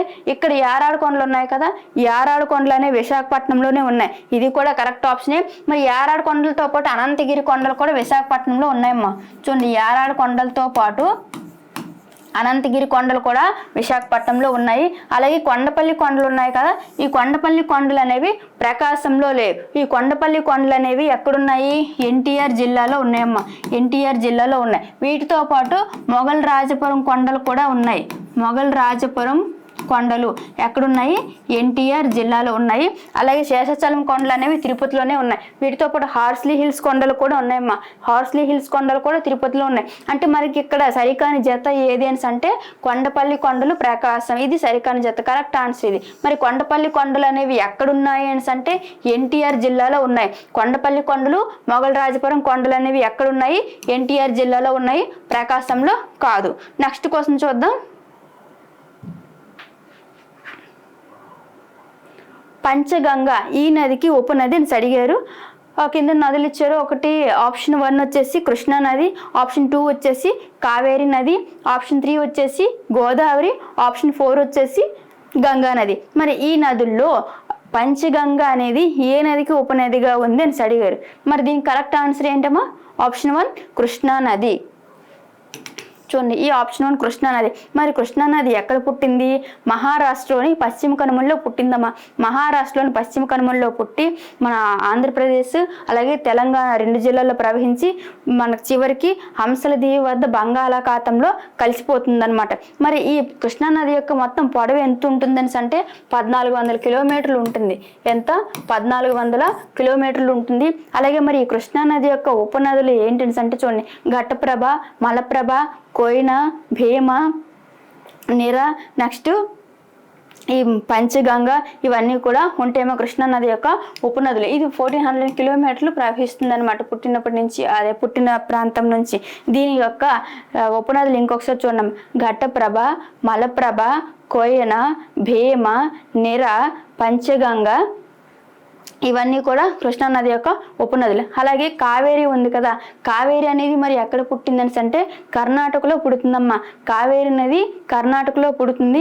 మరి ఇది ఎన్ని కిలోమీటర్ల పొడవు ఉంటుందని అంటే 765 కిలోమీటర్స్ పొడవు ఉంటుంది. మరి ఈ కావేరి నది యొక్క ఉపనదులు ఏంటి అని అంటే అమరావతి, హేమావతి, కబిని, భవాని, లక్ష్మణ తీర్థ, ఇవన్నీ కూడా కావేరి నది యొక్క ఉపనదులు. నెక్స్ట్ కావేరి కర్ణాటకలో పుట్టి తమిళనాడులో కూడా ప్రవహిస్తుంది అనమాట. అలాగే నెక్స్ట్ గోదావరి ఉంది కదా, ఈ గోదావరి కూడా మహారాష్ట్రలోని నాసికా త్రయంబక్ అనే ప్లేస్ వద్ద జన్మిస్తుందమ్మా. నాసికా త్రయంబక్ అనే ప్లేస్ వద్ద జన్మించి తెలంగాణ, ఆంధ్రప్రదేశ్లో ప్రవహించి ఆంధ్రప్రదేశ్లోని 7 పాయలుగా విడిపోయి చివరికి బంగాళాఖాతంలో కలిసిపోతుంది. మరి ఈ గోదావరి యొక్క పొడవు ఎంత అంటే 1465 కిలోమీటర్లు. ఈ 1465 కిలోమీటర్లు మన ఆంధ్రాలో తెలంగాణ కంటే తక్కువ డిస్టెన్స్ ప్రవహిస్తుంది ఈ గోదావరిని ఇండియన్ రేణు, దక్షిణ గంగ, వృద్ధ గంగ అని కూడా పిలవడం జరుగుతుంది ఈ గోదావరి నది. మరి గోదావరి నది యొక్క ఉపనదులు ఏంటి? మంజీర, ప్రాణహిత, కిన్నెరసాని, ఇంద్రావతి, శబరి, సీలేరు, ఇవన్నీ కూడా గోదావరి నది యొక్క ఉపనదులు అనమాట. అలాగే గంగా నది ఉంది కదమ్మా, గంగా నది అనేది మరి ఎక్కడ పుడుతుంది? ఉత్తరాఖండ్లో పుడుతుంది. ఉత్తరాఖండ్లోని అలకనంద, భగీరథ అనే 2 నదులు కలయిక వలన పుట్టి అక్కడ అలహాబాద్లోని ప్రయాగ వద్ద కలిసిపోయి, చూడండి త్రివేణి సంగమం అంటారు కదా, ఆ ప్రయాగ వద్ద కలిసిపోయి ఆ తర్వాత నుంచి ఇది 5 రాష్ట్రాలు గుండా ప్రవేశిస్తుంది. ఉత్తరాఖండ్, ఉత్తరప్రదేశ్, బీహార్, వెస్ట్ బెంగాల్ అనమాట. ఇక్కడ వెస్ట్ బెంగాల్ గుండా ప్రవహించే చివరికి బంగాళాఖాతంలో కలిసిపోతుంది ఈ గంగా నది. మరి గంగా నది యొక్క పొడవు ఎంత అంటే 2525 కిలోమీటర్స్, అంటే 2525 కిలోమీటర్లమ్మ ఈ గంగా నది యొక్క పొడవు. ఈ గంగా నదికి మరి ఏం పేర్లు ఉన్నాయి?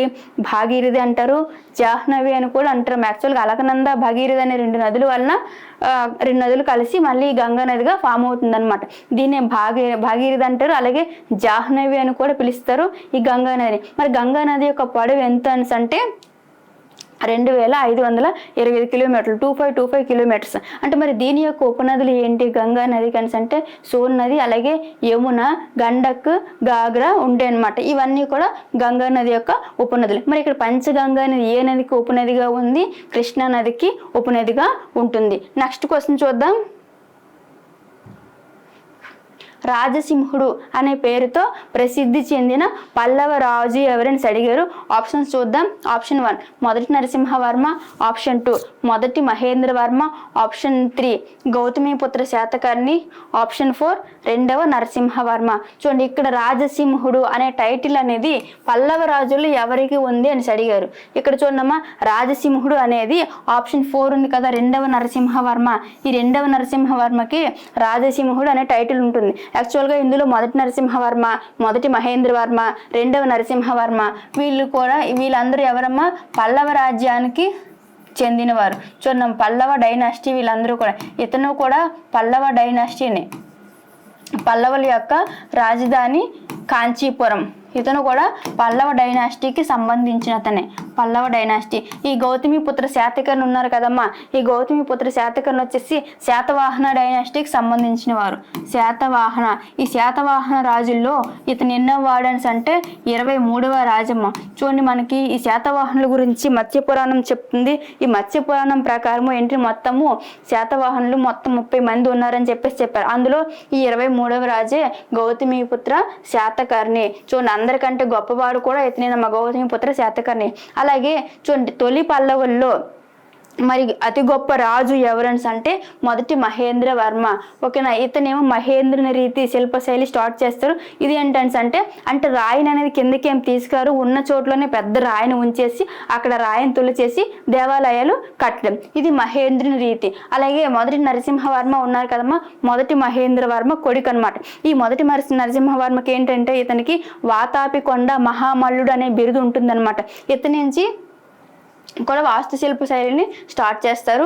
అయితే దాని నుంచి మహామల్లుని శైలి అని అంటారు, మహామల్ల శైలి అంటారు. దీని ఏంటి, ఇతను యాక్చువల్గా పంచపాండవ రథాలని చెప్తారనమాట. ఈ పంచపాండవ రథాలు అంటే రాయిని తీసుకొచ్చి ఏకశిలా రథాలు అనమాట. ఒకే రాయిని కిందకి తీసుకొచ్చేసి ఆ శిలలను చెక్కేసి ఆలయాలు తయారు చేయడం. ఏకశిలా రథాలు, పంచపాండవ రథాలని ఇతను చెక్కించారు మొదటి నరసింహవర్మ. అలాగే ఇతనికి రెండవ నరసింహవర్మకి ఏంటంటే రాజసింహుడు అనే బిరుదు ఉంటాయి.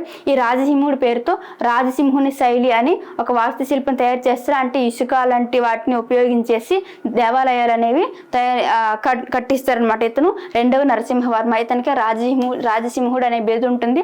అతని పేరు మీద రాజసింహుని రీతి పేరుతోనే ఒక వాస్తు శైలిని ప్రారంభిస్తారమ్మా. వీళ్ళు ముగ్గురు కూడా ఏంటి, పల్లవ డైనాస్టీకి సంబంధించిన వాళ్ళు. మొదటి నరసింహవర్మ, మొదటి మహేంద్రవర్మ, రెండవ నరసింహవర్మ. వీళ్ళు ముగ్గురు కూడా ఏంటంటే పల్లవ వంశానికి చెందిన వాళ్ళమ్మ. వీళ్ళు పల్లవులు వచ్చేసి దగ్గర 300 సంవత్సరాలు అనేవాళ్ళు పరిపాలన కొనసాగిస్తారు.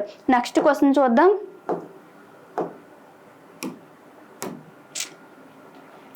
ఆహారం పొందే హక్కు ఈ అధికారంలో ఇమిడి ఉంది అని అడిగారు. ఇక్కడ చూడండి, మనకి ఆర్టికల్స్ ఇచ్చారు కదా. అధికారం అంటే ఆర్టికల్ 23, ఆర్టికల్ 21, ఆర్టికల్ 22, ఆర్టికల్ 24. మరి ఇవేంటి అంటే మనకి ఆహారం పొందే హక్కు దేంట్లో భాగంగా ఇమిడి ఉందని అంటే కరెక్ట్ ఆప్షన్ వచ్చేసి ఆప్షన్ బి అమ్మ, ఆర్టికల్ 21. ఈ ఆర్టికల్ 21 ఏంటంటే జీవించే హక్కు అనమాట. ఈ జీవించే హక్కుని మనం ఏ రాజ్యాంగం నుండి తీసుకొచ్చాము?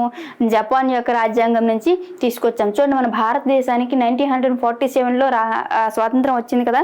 స్వాతంత్రం వచ్చిన తర్వాత మన భారతదేశానికి ఒక రాజ్యాంగాన్ని రచించుకోవడం జరిగింది. అయితే అంతకు ముందు బెర్కిన్ హెడ్ అనే అతను సవాల్ చేస్తారు, అసలు మీకు రాజ్యాంగం అంటే ఏంటో తెలుసా?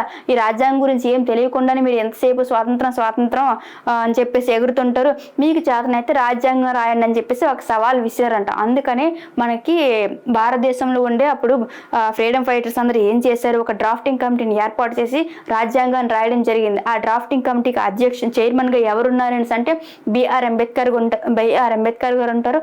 అతనితో పాటు ఆ కమిటీలో ఇంకొక 6 మెంబర్స్ ఉంటారు. టోటల్ మెంబర్స్ అయితే 7.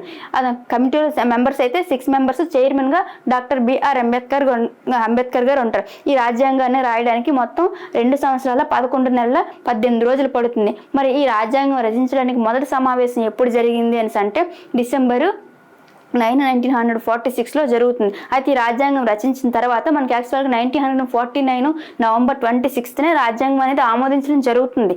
కానీ మనకి 1929లో ఐఎన్సి మీటింగ్ జరుగుతుంది, లాహోర్లో జరుగుతుంది. దానికి అధ్యక్షులుగా ఎవరు ఉంటారు ప్రెసిడెంట్ గాని అంటే జవహర్లాల్ నెహ్రూ గారు ఉంటారు. అతను ఏం చేస్తారు, మనం ఎర్రకోట పైన జెండా వేసేసి మనకి పూర్ణ స్వరాజ్ తీర్మానం వచ్చేస్తుందని చెప్పేసి పూర్ణ స్వరాజ్ తీర్మానం ప్రవేశపెడతారు. అప్పుడు ఏంటి 1930 జనవరి 26న ఎర్రకోట పైన జెండా ఎగురవేస్తారు. అతనికి అది సెంటిమెంట్గా ఉండిపోయి ఇక్కడ జనవరి 26న మళ్ళీ మనము రాజ్యాంగాన్ని అమలు చేద్దామని చెప్పేసి 1950 జనవరి 26న రాజ్యాంగాన్ని అమలు చేస్తారు. ఆ రాజ్యాంగం అమలు చేసేటప్పుడు ఆ రాజ్యాంగంలో అప్పట్లో 8 షెడ్యూల్ ఉండేవి, అలాగే 22 భాగాలు ఉండేవి, 315 అధికారులు మాత్రమే ఉన్నాయి. కానీ ప్రస్తుత రాజ్యాంగంలో ఏంటమ్మా 12 షెడ్యూల్ ఉన్నాయి, అలాగే 25 భాగాలు ఉన్నాయి, 395 అధికారులు ఉన్నాయి. ఆ 395 అధికారుల్లో మనకి ఈ కొన్ని ఆర్టికల్స్ ఇక్కడ ఇచ్చారు. అందులో చూడండి, మనకి ఆర్టికల్స్ ఉన్నాయి కదా. ఈ ఆర్టికల్స్ అవన్నీ కూడా ఒక్కొక్క భాగం, ఆర్టికల్లే కాకుండా ఒక్కొక్క భాగం అనేది ఒక్కొక్క రాజ్యాంగం నుంచి గ్రహించడం జరిగింది. అలాగే ఇందులో ఈ ఆర్టికల్ 21 ఉంది కదా. ఆర్టికల్ 21 ఏంటమ్మా జీవించే హక్కు. మరి దీన్ని ఏ రాజ్యాంగం నుంచి తీసుకున్నారని అంటే జపాన్ రాజ్యాంగం నుంచి తీసుకోవడం జరిగింది ఈ ఆర్టికల్ 21. మరి దీనిలో భాగంగానే ఆహారం పొందే హక్కు, నీటిని పొందే హక్కు ఇవన్నీ కూడా ఆ భాగంగా ఇమిడి ఉంటాయి అన్నమాట ఈ 21 ఆర్టికల్. అలాగే ఆర్టికల్ 22 ఉంది కదా. ఆర్టికల్ 22 ఏం చెప్తుందంటే ఒకవేళ ఎవరినైనా అరెస్ట్ చేశారనుకోండి, అసలు అతను అరెస్ట్కి గల కారణాలు ఏంటనేవి తెలుసుకోవచ్చు. అలాగే అరెస్ట్ చేసేటప్పుడు అతనికి ఎలాంటి చిత్రహింసలు చేయరాదని చెప్పేసి అది కూడా ఒక హక్కుగా ఉందన్నమాట. అలాగే ఆర్టికల్ 23, 24 ఉంది కదా. ఈ రెండింటిని ఏంటంటే పీడనాన్ని నిరోధించే హక్కు అని అంటారు. మనకి ప్రాథమిక హక్కులు 6 ఉంటాయి కదా. ఆ ప్రాథమిక హక్కుల్లో ఒకటే పీడనాన్ని నిరోధించే హక్కు. ఈ పీడనాన్ని నిరోధించే హక్కులో ఈ ఆర్టికల్ 23 ఉంటుంది, అలాగే ఆర్టికల్ 24 కూడా ఉంటాయి. మరి ఆర్టికల్ 23 ఏం చెప్తుంది అని అంటే మానవ అక్రమ రవాణా నిషేధం అని చెప్తుంది అనమాట. అంటే చిన్నపిల్లలు కానీ ఆడవాళ్ళని కానీ మనుషులను కానీ అక్రమంగా అమ్మడాన్ని నిషేధించారు ఆర్టికల్ 23 ప్రకారం. అలాగే ఆర్టికల్ 24 ఉంది కదా. ఆర్టికల్ 24 ఏం చెప్తుందంటే బాల కార్మిక నిషేధం. అంటే 14 సంవత్సరాల పిల్లలు ఎవరైతే ఉంటారో వాళ్ళు ఎటువంటి గనుల్లో పనిచేయలేదు, అలాగే ఎలాంటి పనుల్లో కూడా పని చేయకూడదు, పనులు వాళ్ళు చేసినా తప్పే, వారి చేతి ఎవరైనా చేయించినా కూడా తప్పే అని చెప్పేసి ఆర్టికల్ 24 అనేది మనకి చెప్తుంది. ఇక్కడ ఆహారం పొందే హక్కు ఏ అధికారంలో ఉంటుందని అంటే option 2 correct answer, article 21. Next question చూద్దాం. వేసవిలో వేడి వాతావరణము, శీతాకాలంలో ఒక మాదిరి నుండి అధిక వర్షపాతం ఉంటే అది ఈ ప్రాంతం ప్రధాన లక్షణం అని అడిగారు. ఇక్కడ చూడండి మనకి సవర్ణ ప్రాంతము, స్టెప్పీ ప్రాంతము, భూమధ్య రేఖ ప్రాంతము, మధ్యధరా ప్రాంతము. ఇక్కడ చూడండి మనకి శీతోష్ణీతి మండలాలు 7 ఉంటాయి కదమ్మా. ఆ శీతోష్ణీతి మండలాల్లో మనకి ఏంటంటే ఒక మండలంలో వేసవిలో పూర్తిగా వేడి ఉంటుంది, అలాగే శీతాకాలంలో ఒక మాదిరి నుండి అధిక వర్షపాతం ఉంటుంది. మరి అది ఏ ప్రాంతంలో ఉంది, ఏ ప్రాంతం యొక్క లక్షణం అని అడిగారు. ఇక్కడ చూడండి మనకి సవర్ణ ప్రాంతమా, స్టెప్పీ ప్రాంతమా, భూమధ్య రేఖ ప్రాంతమా, మధ్యధరా ప్రాంతం అని అడిగారు. కరెక్ట్ ఆన్సర్ ఏంటి అమ్మా దీనికి? Option 4 is the correct answer, మధ్యధరా ప్రాంతం. ఇక్కడ మధ్యధరా ప్రాంతం ఏంటంటే చూడండి అంటార్క్టికా ఖండం ఉంటుందా, అంటార్క్టికా ఖండం మినహా మిగతా ఖండాల యొక్క అన్ని పశ్చిమ భాగాల్లో కూడా ఈ విధమైన వాతావరణమే ఉంటుంది. ఎలా ఉంటుంది? వేడిగా ఉంటుంది, అలాగే శీతాకాలంలో మాది నుంచి అధిక వర్షపాతం ఉంటుంది అనమాట. ఇది ఎక్కడ అంటే మధ్యధరా ప్రాంతంలో ఉంటుంది. ఇక్కడ మనకి ఏంటంటే ఆలివ్ను, కార్క్ వంటి వృక్షాలు పెరుగుతాయమ్మా. ఇక్కడ పెరిగే వృక్ష సంపద ఏంటి అంటే ఆలివ్ వృక్షాలను, అలాగే కార్క్ వృక్షాలు, ఆలివ్ మరియు కార్క్ వృక్షాలు పండుతాయి ఎక్కువగా. మరి అంటే పెంచుతారు ఇక్కడ మరి ఏముంటుంది అంటే జీవనాధారం ఏ విధంగా ఉంటుందంటే వాణిజ్య వ్యవసాయం అమల్లో ఉంటుందమ్మా. వాణిజ్య వ్యవసాయం అమల్లో ఉంటుంది. మరి ఈ మధ్యధరా ప్రాంతానికి బెస్ట్ ఎగ్జాంపుల్ ఏది అంటే ఫ్రాన్స్. మధ్యధరా ప్రాంతానికి బెస్ట్ ఎగ్జాంపుల్ ఏంటి? ఫ్రాన్స్. ఇక్కడ వాణిజ్య వ్యవసాయం అనేది అమల్లో ఉంటుంది, అలాగే ఆలివ్ కార్క్ వృక్షాలు అనేవి ఇక్కడ పెరుగుతాయి. ఇక్కడ ఏంటంటే అంటార్క్టికా మినహా మిగతా ఖండాల యొక్క పశ్చిమ భాగం అంతా కూడా ఈ విధమైన వాతావరణమే ఉంటుందన్నమాట. ఇది నెక్స్ట్ క్వశ్చన్ చూద్దాం. భారతదేశంలోని ఈ ప్రాంతం 1797 నాటికి బ్రిటిష్ వారి అధీనంలో లేదు అని అడిగారు. చూడండి ఎప్పటికీ 1797 నాటికి బ్రిటిష్ వారి అధీనంలో లేదని అన్నారు. ఇక్కడ మనకి బ్రిటిష్ వారు అనేవారు చూడండి 1498లో ఫస్ట్ టైం యూరోపియన్ వాళ్ళు వచ్చారు. అందులో భాగంగా ఫస్ట్ ఎవరు వచ్చారు? పోర్చుగీస్ వాళ్ళు వచ్చారు. అయితే బ్రిటిష్ వారు ఎప్పుడు వచ్చారు భారతదేశానికి? 1602లో వస్తారమ్మా. అయితే చూడండి ఈస్ట్ ఇండియా కంపెనీ అయితే 1600లో స్థాపించడం జరుగుతుంది, కానీ భారతదేశానికి 1602లో వస్తారు. అయితే వచ్చిన తర్వాత వాళ్ళు ఏంటి ఫస్ట్ సుగంధ ద్రవ్యాలు అంటే వ్యాపారం కోసం వస్తారు. వ్యాపారం కోసం వచ్చి అలాగలాగ మన భారతదేశం పైన వీళ్ళేమో దోచుకొని మన పైన తిరిగి అధికారం చలాయిస్తారు. అలాగే ఫస్ట్ మన భారతదేశం పైన బ్రిటిష్ వాళ్ళ యొక్క ముద్రపడడానికి మొట్టమొదటి యుద్ధం ఏదైనా అంటే ప్లాసీ యుద్ధం. ఆ తర్వాత ఇంకొక యుద్ధం ఏంటి? బక్సర్ యుద్ధం. ఈ 2 యుద్ధాల వల్ల కూడా భారతదేశం పూర్తిగా బ్రిటిష్ వారి చేతుల్లోనికి వెళ్ళిపోతుంది అనమాట. అయితే బ్రిటిష్ వారి చేతుల్లోకి వెళ్ళిపోయినప్పటికీ కూడా 1797 ఆ సంవత్సరం వచ్చినప్పటికీ కూడా బ్రిటిష్ వారి అధీనంలోకి వెళ్ళిన ప్రాంతం ఏది ఉందని అంటే ఆప్షన్ 1 మైసూర్ అమ్మ. చూడండి ఇక్కడ ఏంటంటే 1792 వరకు టిప్పు సుల్తాన్ పరిపాలిస్తారు. అతను చనిపోయిన తర్వాత కూడా ఈ మైసూర్ని అడయార్లు పరిపాలిస్తారనమాట. ఈ మైసూర్ అనేది బ్రిటిష్ వారి చేతుల్లోకి వెళ్లకుండా బనారస్, కలకత్తా, మద్రాస్ ఇవన్నీ కూడా బ్రిటిష్ వారి యొక్క అధీనంలోనే ఉంటాయి. కానీ ఈ ఒక్క మైసూర్ మాత్రము బ్రిటిష్ వారి అధికారంలోనికి వెళ్ళదన్నమాట. నెక్స్ట్ క్వశ్చన్ చూద్దాం.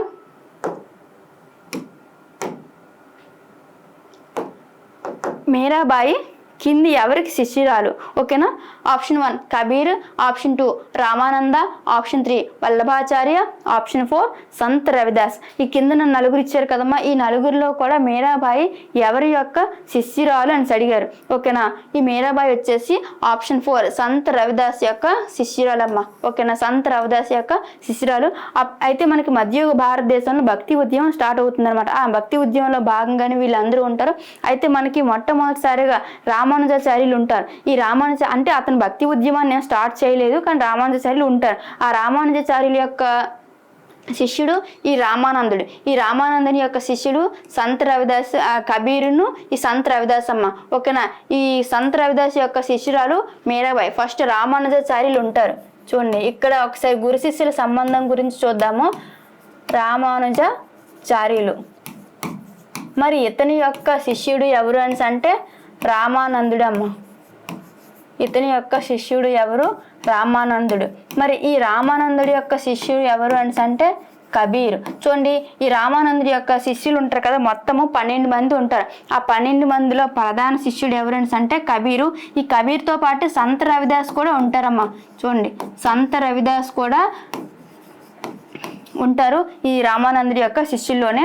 అలాగే 12 మంది ఉంటారు కదా శిష్యులు, వాళ్ళు ఏంటంటే 2 లేడీస్ ఉంటారు, మిగతా 10 మంది కూడా జెంట్స్ ఉంటారు అనమాట.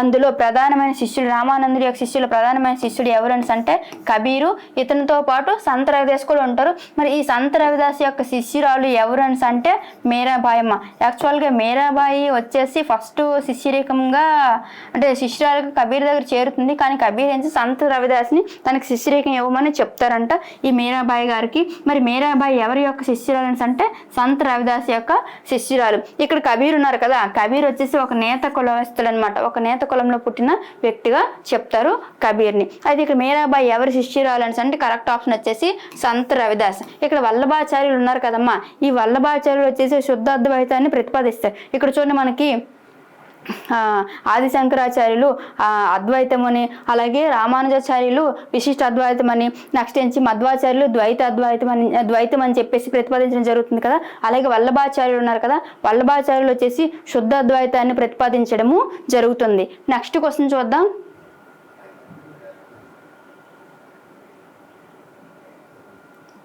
గ్రామ పంచాయతీ ఎన్నికల్లో పోటీ చేయడానికి ఉండవలసిన కనీస వయసు ఎంత అని అడిగారు. చూడండి, గ్రామ పంచాయతీ ఎన్నికలు అంటే సర్పంచ్గా పోటీ చేయడానికి ఎన్ని ఇయర్స్ ఉండాలి అని అడిగారు. Options 18 years, option 2 21 years, option 3 25 years, option 4 30 years. మరి దీంట్లో ఎన్ని సంవత్సరాలు ఉండాలి ఈ ఆప్షన్స్లో అంటే కరెక్ట్ ఆప్షన్ వచ్చేసి 21 ఇయర్స్ అమ్మా. ఏంటి 21 ఇయర్స్. అయితే 21 సంవత్సరాలు ఎవరైతే నిండి ఉంటారో వాళ్ళు సర్పంచ్ పదవికి పోటీ చేయడానికి అర్హులు అనమాట. అయితే ఇక్కడ 18 సంవత్సరాలు ఉండాలి కదా, 18 సంవత్సరాలు ఉంది కదా, ఈ 18 సంవత్సరాలు అనేది ప్రస్తుత భారతదేశంలో ఓటు వేయడానికి ఎంత వయసు నిండి ఉండాలని అంటే 18 సంవత్సరాలు నిండి ఉండాలి. మనకి మౌలిక రాజ్యాంగంలో అంటే మౌలిక రాజ్యాంగం అంటే భారతదేశానికి రాజ్యాంగం వచ్చిన కొత్తలో ఓటు వేయాలన్నా కూడా ఎంత వయసు నిర్ణయించారు, 21 సంవత్సరాలు నిర్ణయించారు. కానీ తర్వాత దాన్ని ఏం చేశారంటే 1988లో 61వ రాజ్యాంగ సవరణ ద్వారా దాన్ని ఏం చేశారు, 21 సంవత్సరాల నుంచి 18 సంవత్సరాలకి దాని వయసుని తగ్గించడం జరిగింది. అయితే 1988లో అమలైనప్పటికీ కూడా అది నుంచి 1989 నుంచి కూడా దాన్ని పాటించడం జరుగుతుంది. ఇది 61వ రాజ్యాంగ సవరణ. 61వ రాజ్యాంగ సవరణ ఏం చెప్తుంది, 21 సంవత్సరాల వయసు నుంచి 18 సంవత్సరాల వయసుకి ఓటు హక్కు వేయడానికి కనీస అర్హతగా 21 సంవత్సరాల నుంచి 18 సంవత్సరాలకి కుదించడం జరిగింది. ఇది 61వ రాజ్యాంగ సవరణ 1988లో జరిగింది. ఇక్కడ మరి 21 సంవత్సరాలు ఇప్పుడు ఏంటంటే పంచాయతీకి అంటే గ్రామ పంచాయతీకి సర్పంచ్ అవ్వాలని అంటే ఆ ఎన్నికల్లో పోటీ చేయాలంటే 21 ఇయర్స్ ఉంటే సరిపోతుంది. ఇక్కడ 25 ఇయర్స్ ఉంది కదమ్మా, ఈ 25 ఇయర్స్ దేనికంటే విధానసభ ఉంది కదా. చూడండి, రాష్ట్రాల్లో అయితే విధానసభ విధాన పరిషత్ ఉంటుంది, నెక్స్ట్ కేంద్రంలో అయితే లోక్సభ రాజ్యసభ ఉంటుంది. ఈ లోక్సభకి పోటీ చేయాలన్నా 25 ఇయర్స్ ఉంటే సరిపోతుంది. అలాగే రాష్ట్రాల్లో విధానసభ ఉంది కదా, ఈ విధానసభకి కూడా విధానసభకు పోటీ చేయాలంటే సభ్యునిగా పోటీ చేయాలంటే 25 ఇయర్స్ ఉంటే సరిపోతుంది. అలాగే ఇక్కడ 30 ఇయర్స్ ఉంది కదా, ఈ 30 ఇయర్స్ దేనికని అంటే ఇప్పుడు రాజ్యసభ ఉంది కదమ్మా, రాజ్యసభ కేంద్రంలో రాజ్యసభకు పోటీ చేయాలంటే మస్ట్గా 30 ఇయర్స్ కంప్లీట్ అయ్యి ఉండాలి. అలాగే విధాన పరిషత్ ఉంది కదా, మరి విధాన పరిషత్కు కూడా పోటీ చేయాలని అంటే 30 ఇయర్సే ఉండాలమ్మా విధాన పరిషత్. చూడండి, మనకి ఇక్కడ రాష్ట్రాల్లో విధానసభ విధాన పరిషత్ అనేది అన్ని రాష్ట్రాల్లో అమలయ్యి లేదనమాట. విధాన పరిషత్ ఒక 6 రాష్ట్రాల్లో మాత్రమే ఉంటుంది. ఆంధ్రప్రదేశ్, తెలంగాణ, బీహార్, ఉత్తరప్రదేశ్, మహారాష్ట్ర, కర్ణాటక, ఈ 6 ఉన్నాయి కదా. ఈ 6 రాష్ట్రాల్లో అనేది ద్విసభా విధానం అనేది ఉంటుంది. అంటే విధానసభ ఉంటుంది, విధాన పరిషత్ అనేది కూడా ఉంటుంది. మరి ఇక్కడ 18 సంవత్సరాలు ఓటు వేయడానికి అర్హులు, 21 సంవత్సరాలు గ్రామ సర్పంచ్గా పోటీ చేయడానికి అర్హులు, అలాగే 25 సంవత్సరాలు అనేది లోక్సభకు పోటీ చేయడానికి, అలాగే విధానసభకు పోటీ చేయడానికి, 30 సంవత్సరాలు అనేది రాజ్యసభ సభ్యునిగా పోటీ చేయడానికి, అలాగే విధాన పరిషత్ సభ్యునిగా పోటీ చేయడానికి ఈ వయసుని నిర్ణయించడం జరిగింది. నెక్స్ట్ క్వశ్చన్ చూద్దాం.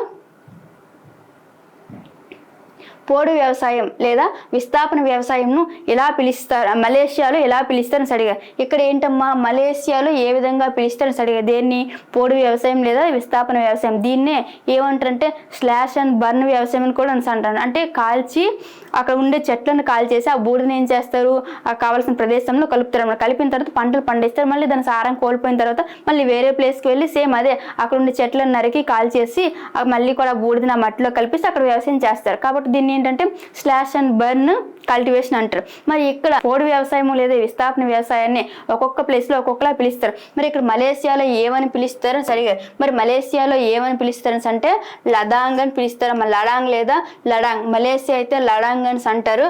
చూడండి ఇక్కడ మలేషియాలో జూమ్ వ్యవసాయం లేదా పోడు వ్యవసాయం లేదా విస్థాపన వ్యవసాయం ఎలా పిలుస్తారు?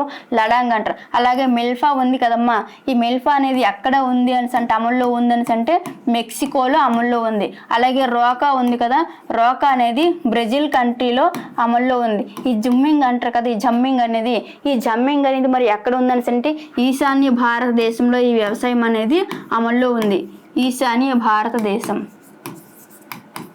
జుమ్మింగ్ అంటారు. చూడండి విస్థాపన వ్యవసాయాన్ని పోడు వ్యవసాయం అని కూడా అంటారు. దీన్ని స్లాష్ అండ్ బర్న్ వ్యవసాయంగా కూడా చెప్తారు. మరి దీనికి ఒక్కొక్క ప్లేస్లో ఒక్కొక్క పేరు ఉంటుంది. అలాగే మిల్ఫా అనేది మెక్సికోలో ఉంది మిల్పా, రోకా అనేది బ్రెజిల్లో ఉంటుంది. నెక్స్ట్ జమ్మింగ్ లేదా జుమ్మింగ్ అంటారు. ఇది అనేది ఏంటంటే ఈశాన్య భారతదేశంలో ఉంది. అలాగే లడాంగ్ వచ్చేసి మలేషియాలో అమల్లో ఉంది. దీని కరెక్ట్ ఆన్సర్ ఏమో 21 వచ్చేసి 4. మలేషియా అంటే లడాంగ్.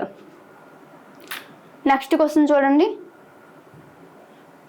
తొలివేద కాలపు రాజకీయ జీవనానికి సంబంధించి సరికాని అంశాన్ని గుర్తించండి అని అన్నారు. తొలివేద కాలపు రాజకీయ జీవనానికి సంబంధించి అడిగారు. ఇక్కడ మనకి వేదకాలం వచ్చేసి క్రీస్తు పూర్వం 1500 నుంచి 600 వరకు ఉంటుందమ్మా. చూడండి ఇది క్రీస్తు పూర్వం 1500 నుంచి 600 వరకు ఉంటుంది. ఇది వేద నాగరికత. మళ్ళీ ఈ వేద నాగరికతను ఎన్ని రకాలుగా విభజించారని అంటే 2 రకాలుగా విభజించారు. అందులో మళ్ళీ మొదటిది ఏంటి? తొలివేద నాగరికత. ఫస్ట్ ఏంటి? తొలివేద నాగరికత. మరి దీని టైం పీరియడ్ ఎప్పటి నుంచి ఎప్పటి వరకు అని అంటే క్రీస్తు పూర్వము 1500 నుంచి 1000 వరకు ఉంటుందమ్మా. రెండు కూడా క్రీస్తు పూర్వమే, 1500 నుంచి 1000 వరకు ఉంటుంది. రెండవది ఏంటి? మలివేద నాగరికత.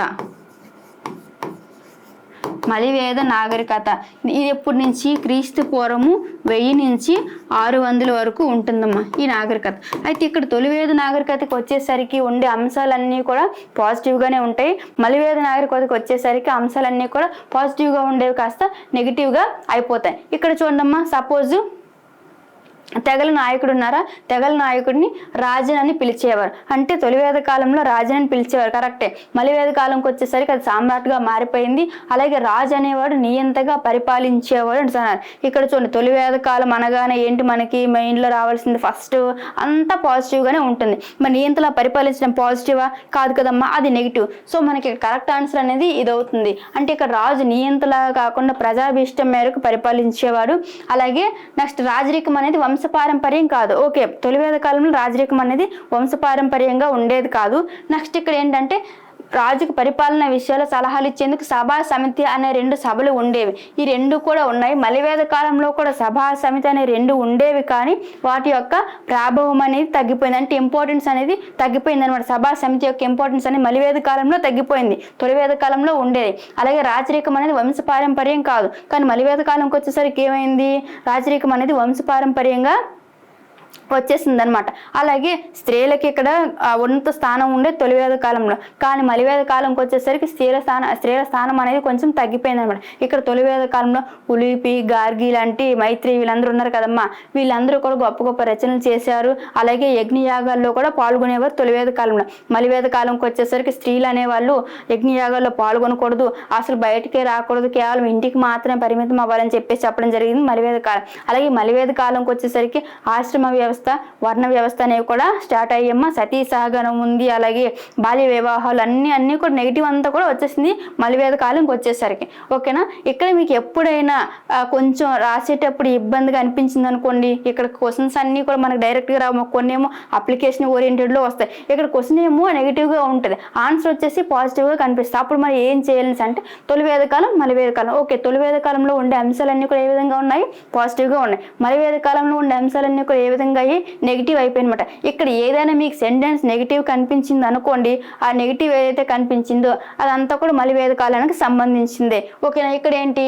తెగల నాయకుడిని రాజన్ అని పిలిచేవారు. ఓకే, తొలివేద కాలంలో రాజన్ అనేవారు, మలివేద కాలం అయితే సామ్రాట్ అని పిలిచేవాళ్ళు. ఇక్కడ రాజు నియంతగా పరిపాలించేవాడు. నియంత కాదమ్మా, ప్రజల యొక్క అభిష్టం మేరకు పరిపాలన జరిపేవాడు రాజు. అలాగే రాచరికం వంశపారంపర్యం కాదు.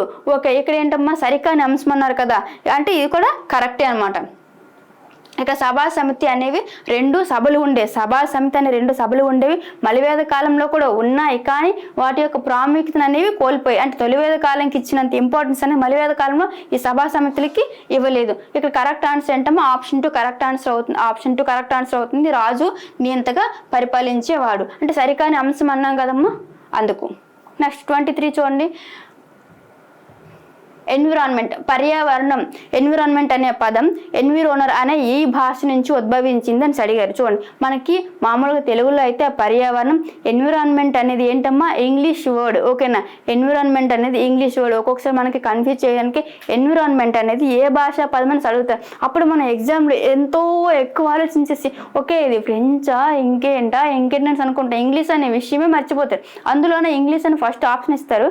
మనం ఇంగ్లీష్ ఎందుకు అవుతుంది అని చెప్పేసి ఇంకా ఒక్కొక్కసారి ఇంత ఈజీ క్వశ్చన్స్ కూడా ఇస్తారా అనే విధంగా మన మైండ్ అక్కడ అలా ఆలోచిస్తుంది. ఓకేనా, పర్యావరణం అనేది తెలుగు భాషా పదం, ఎన్విరాన్మెంట్ అనేది ఏంటమ్మా ఇంగ్లీష్ భాషా పదం. మరి ఈ ఎన్విరాన్మెంట్ అనేది ఎన్విరోనర్ అనే ఏ భాషా పదం నుంచి వచ్చింది అని అడిగారు. ఆప్షన్స్ చూద్దాం.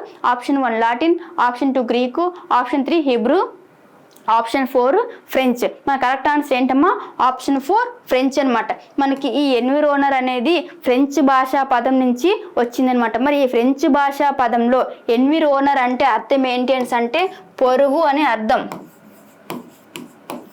పొరుగు అమ్మ, మన పక్కింటిలో ఇరుగు పొరుగు అంటాం కదా, అది పురుగు కాదు, పొరుగు అనే అర్థము ఎన్విరోనర్ అంటే. ఫ్రెంచ్ లాంగ్వేజ్ పొరుగు అనే అర్థము ఎన్విరాన్మెంట్. మరి అంతర్జాతీయ ఎన్విరాన్మెంట్ డే ఎప్పుడు జరుపుకుంటారు అంటే జూన్ 5న ఎన్విరాన్మెంట్ డేగా సెలబ్రేట్ చేస్తారు. పర్యావరణ దినోత్సవం ఎప్పుడు జరుపుతారు అంటే జూన్ 5వ తేదీన జరుపుతారు.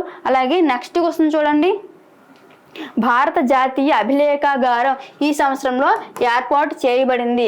అభిలేఖాగారం అన్నారు కదా, మరి అభిలేఖాగారం అంటే ఏంటంటే అప్పుడు బ్రిటిష్ వాళ్ళు మన దేశాన్ని పరిపాలించారు కదా. ఈ బ్రిటిష్ వారు పరిపాలించేటప్పుడు వాళ్ళు ఏ విషయమైనా కూడా రికార్డులో రాసి భద్రపరచడం వాళ్ళకి అలవాటు అంట.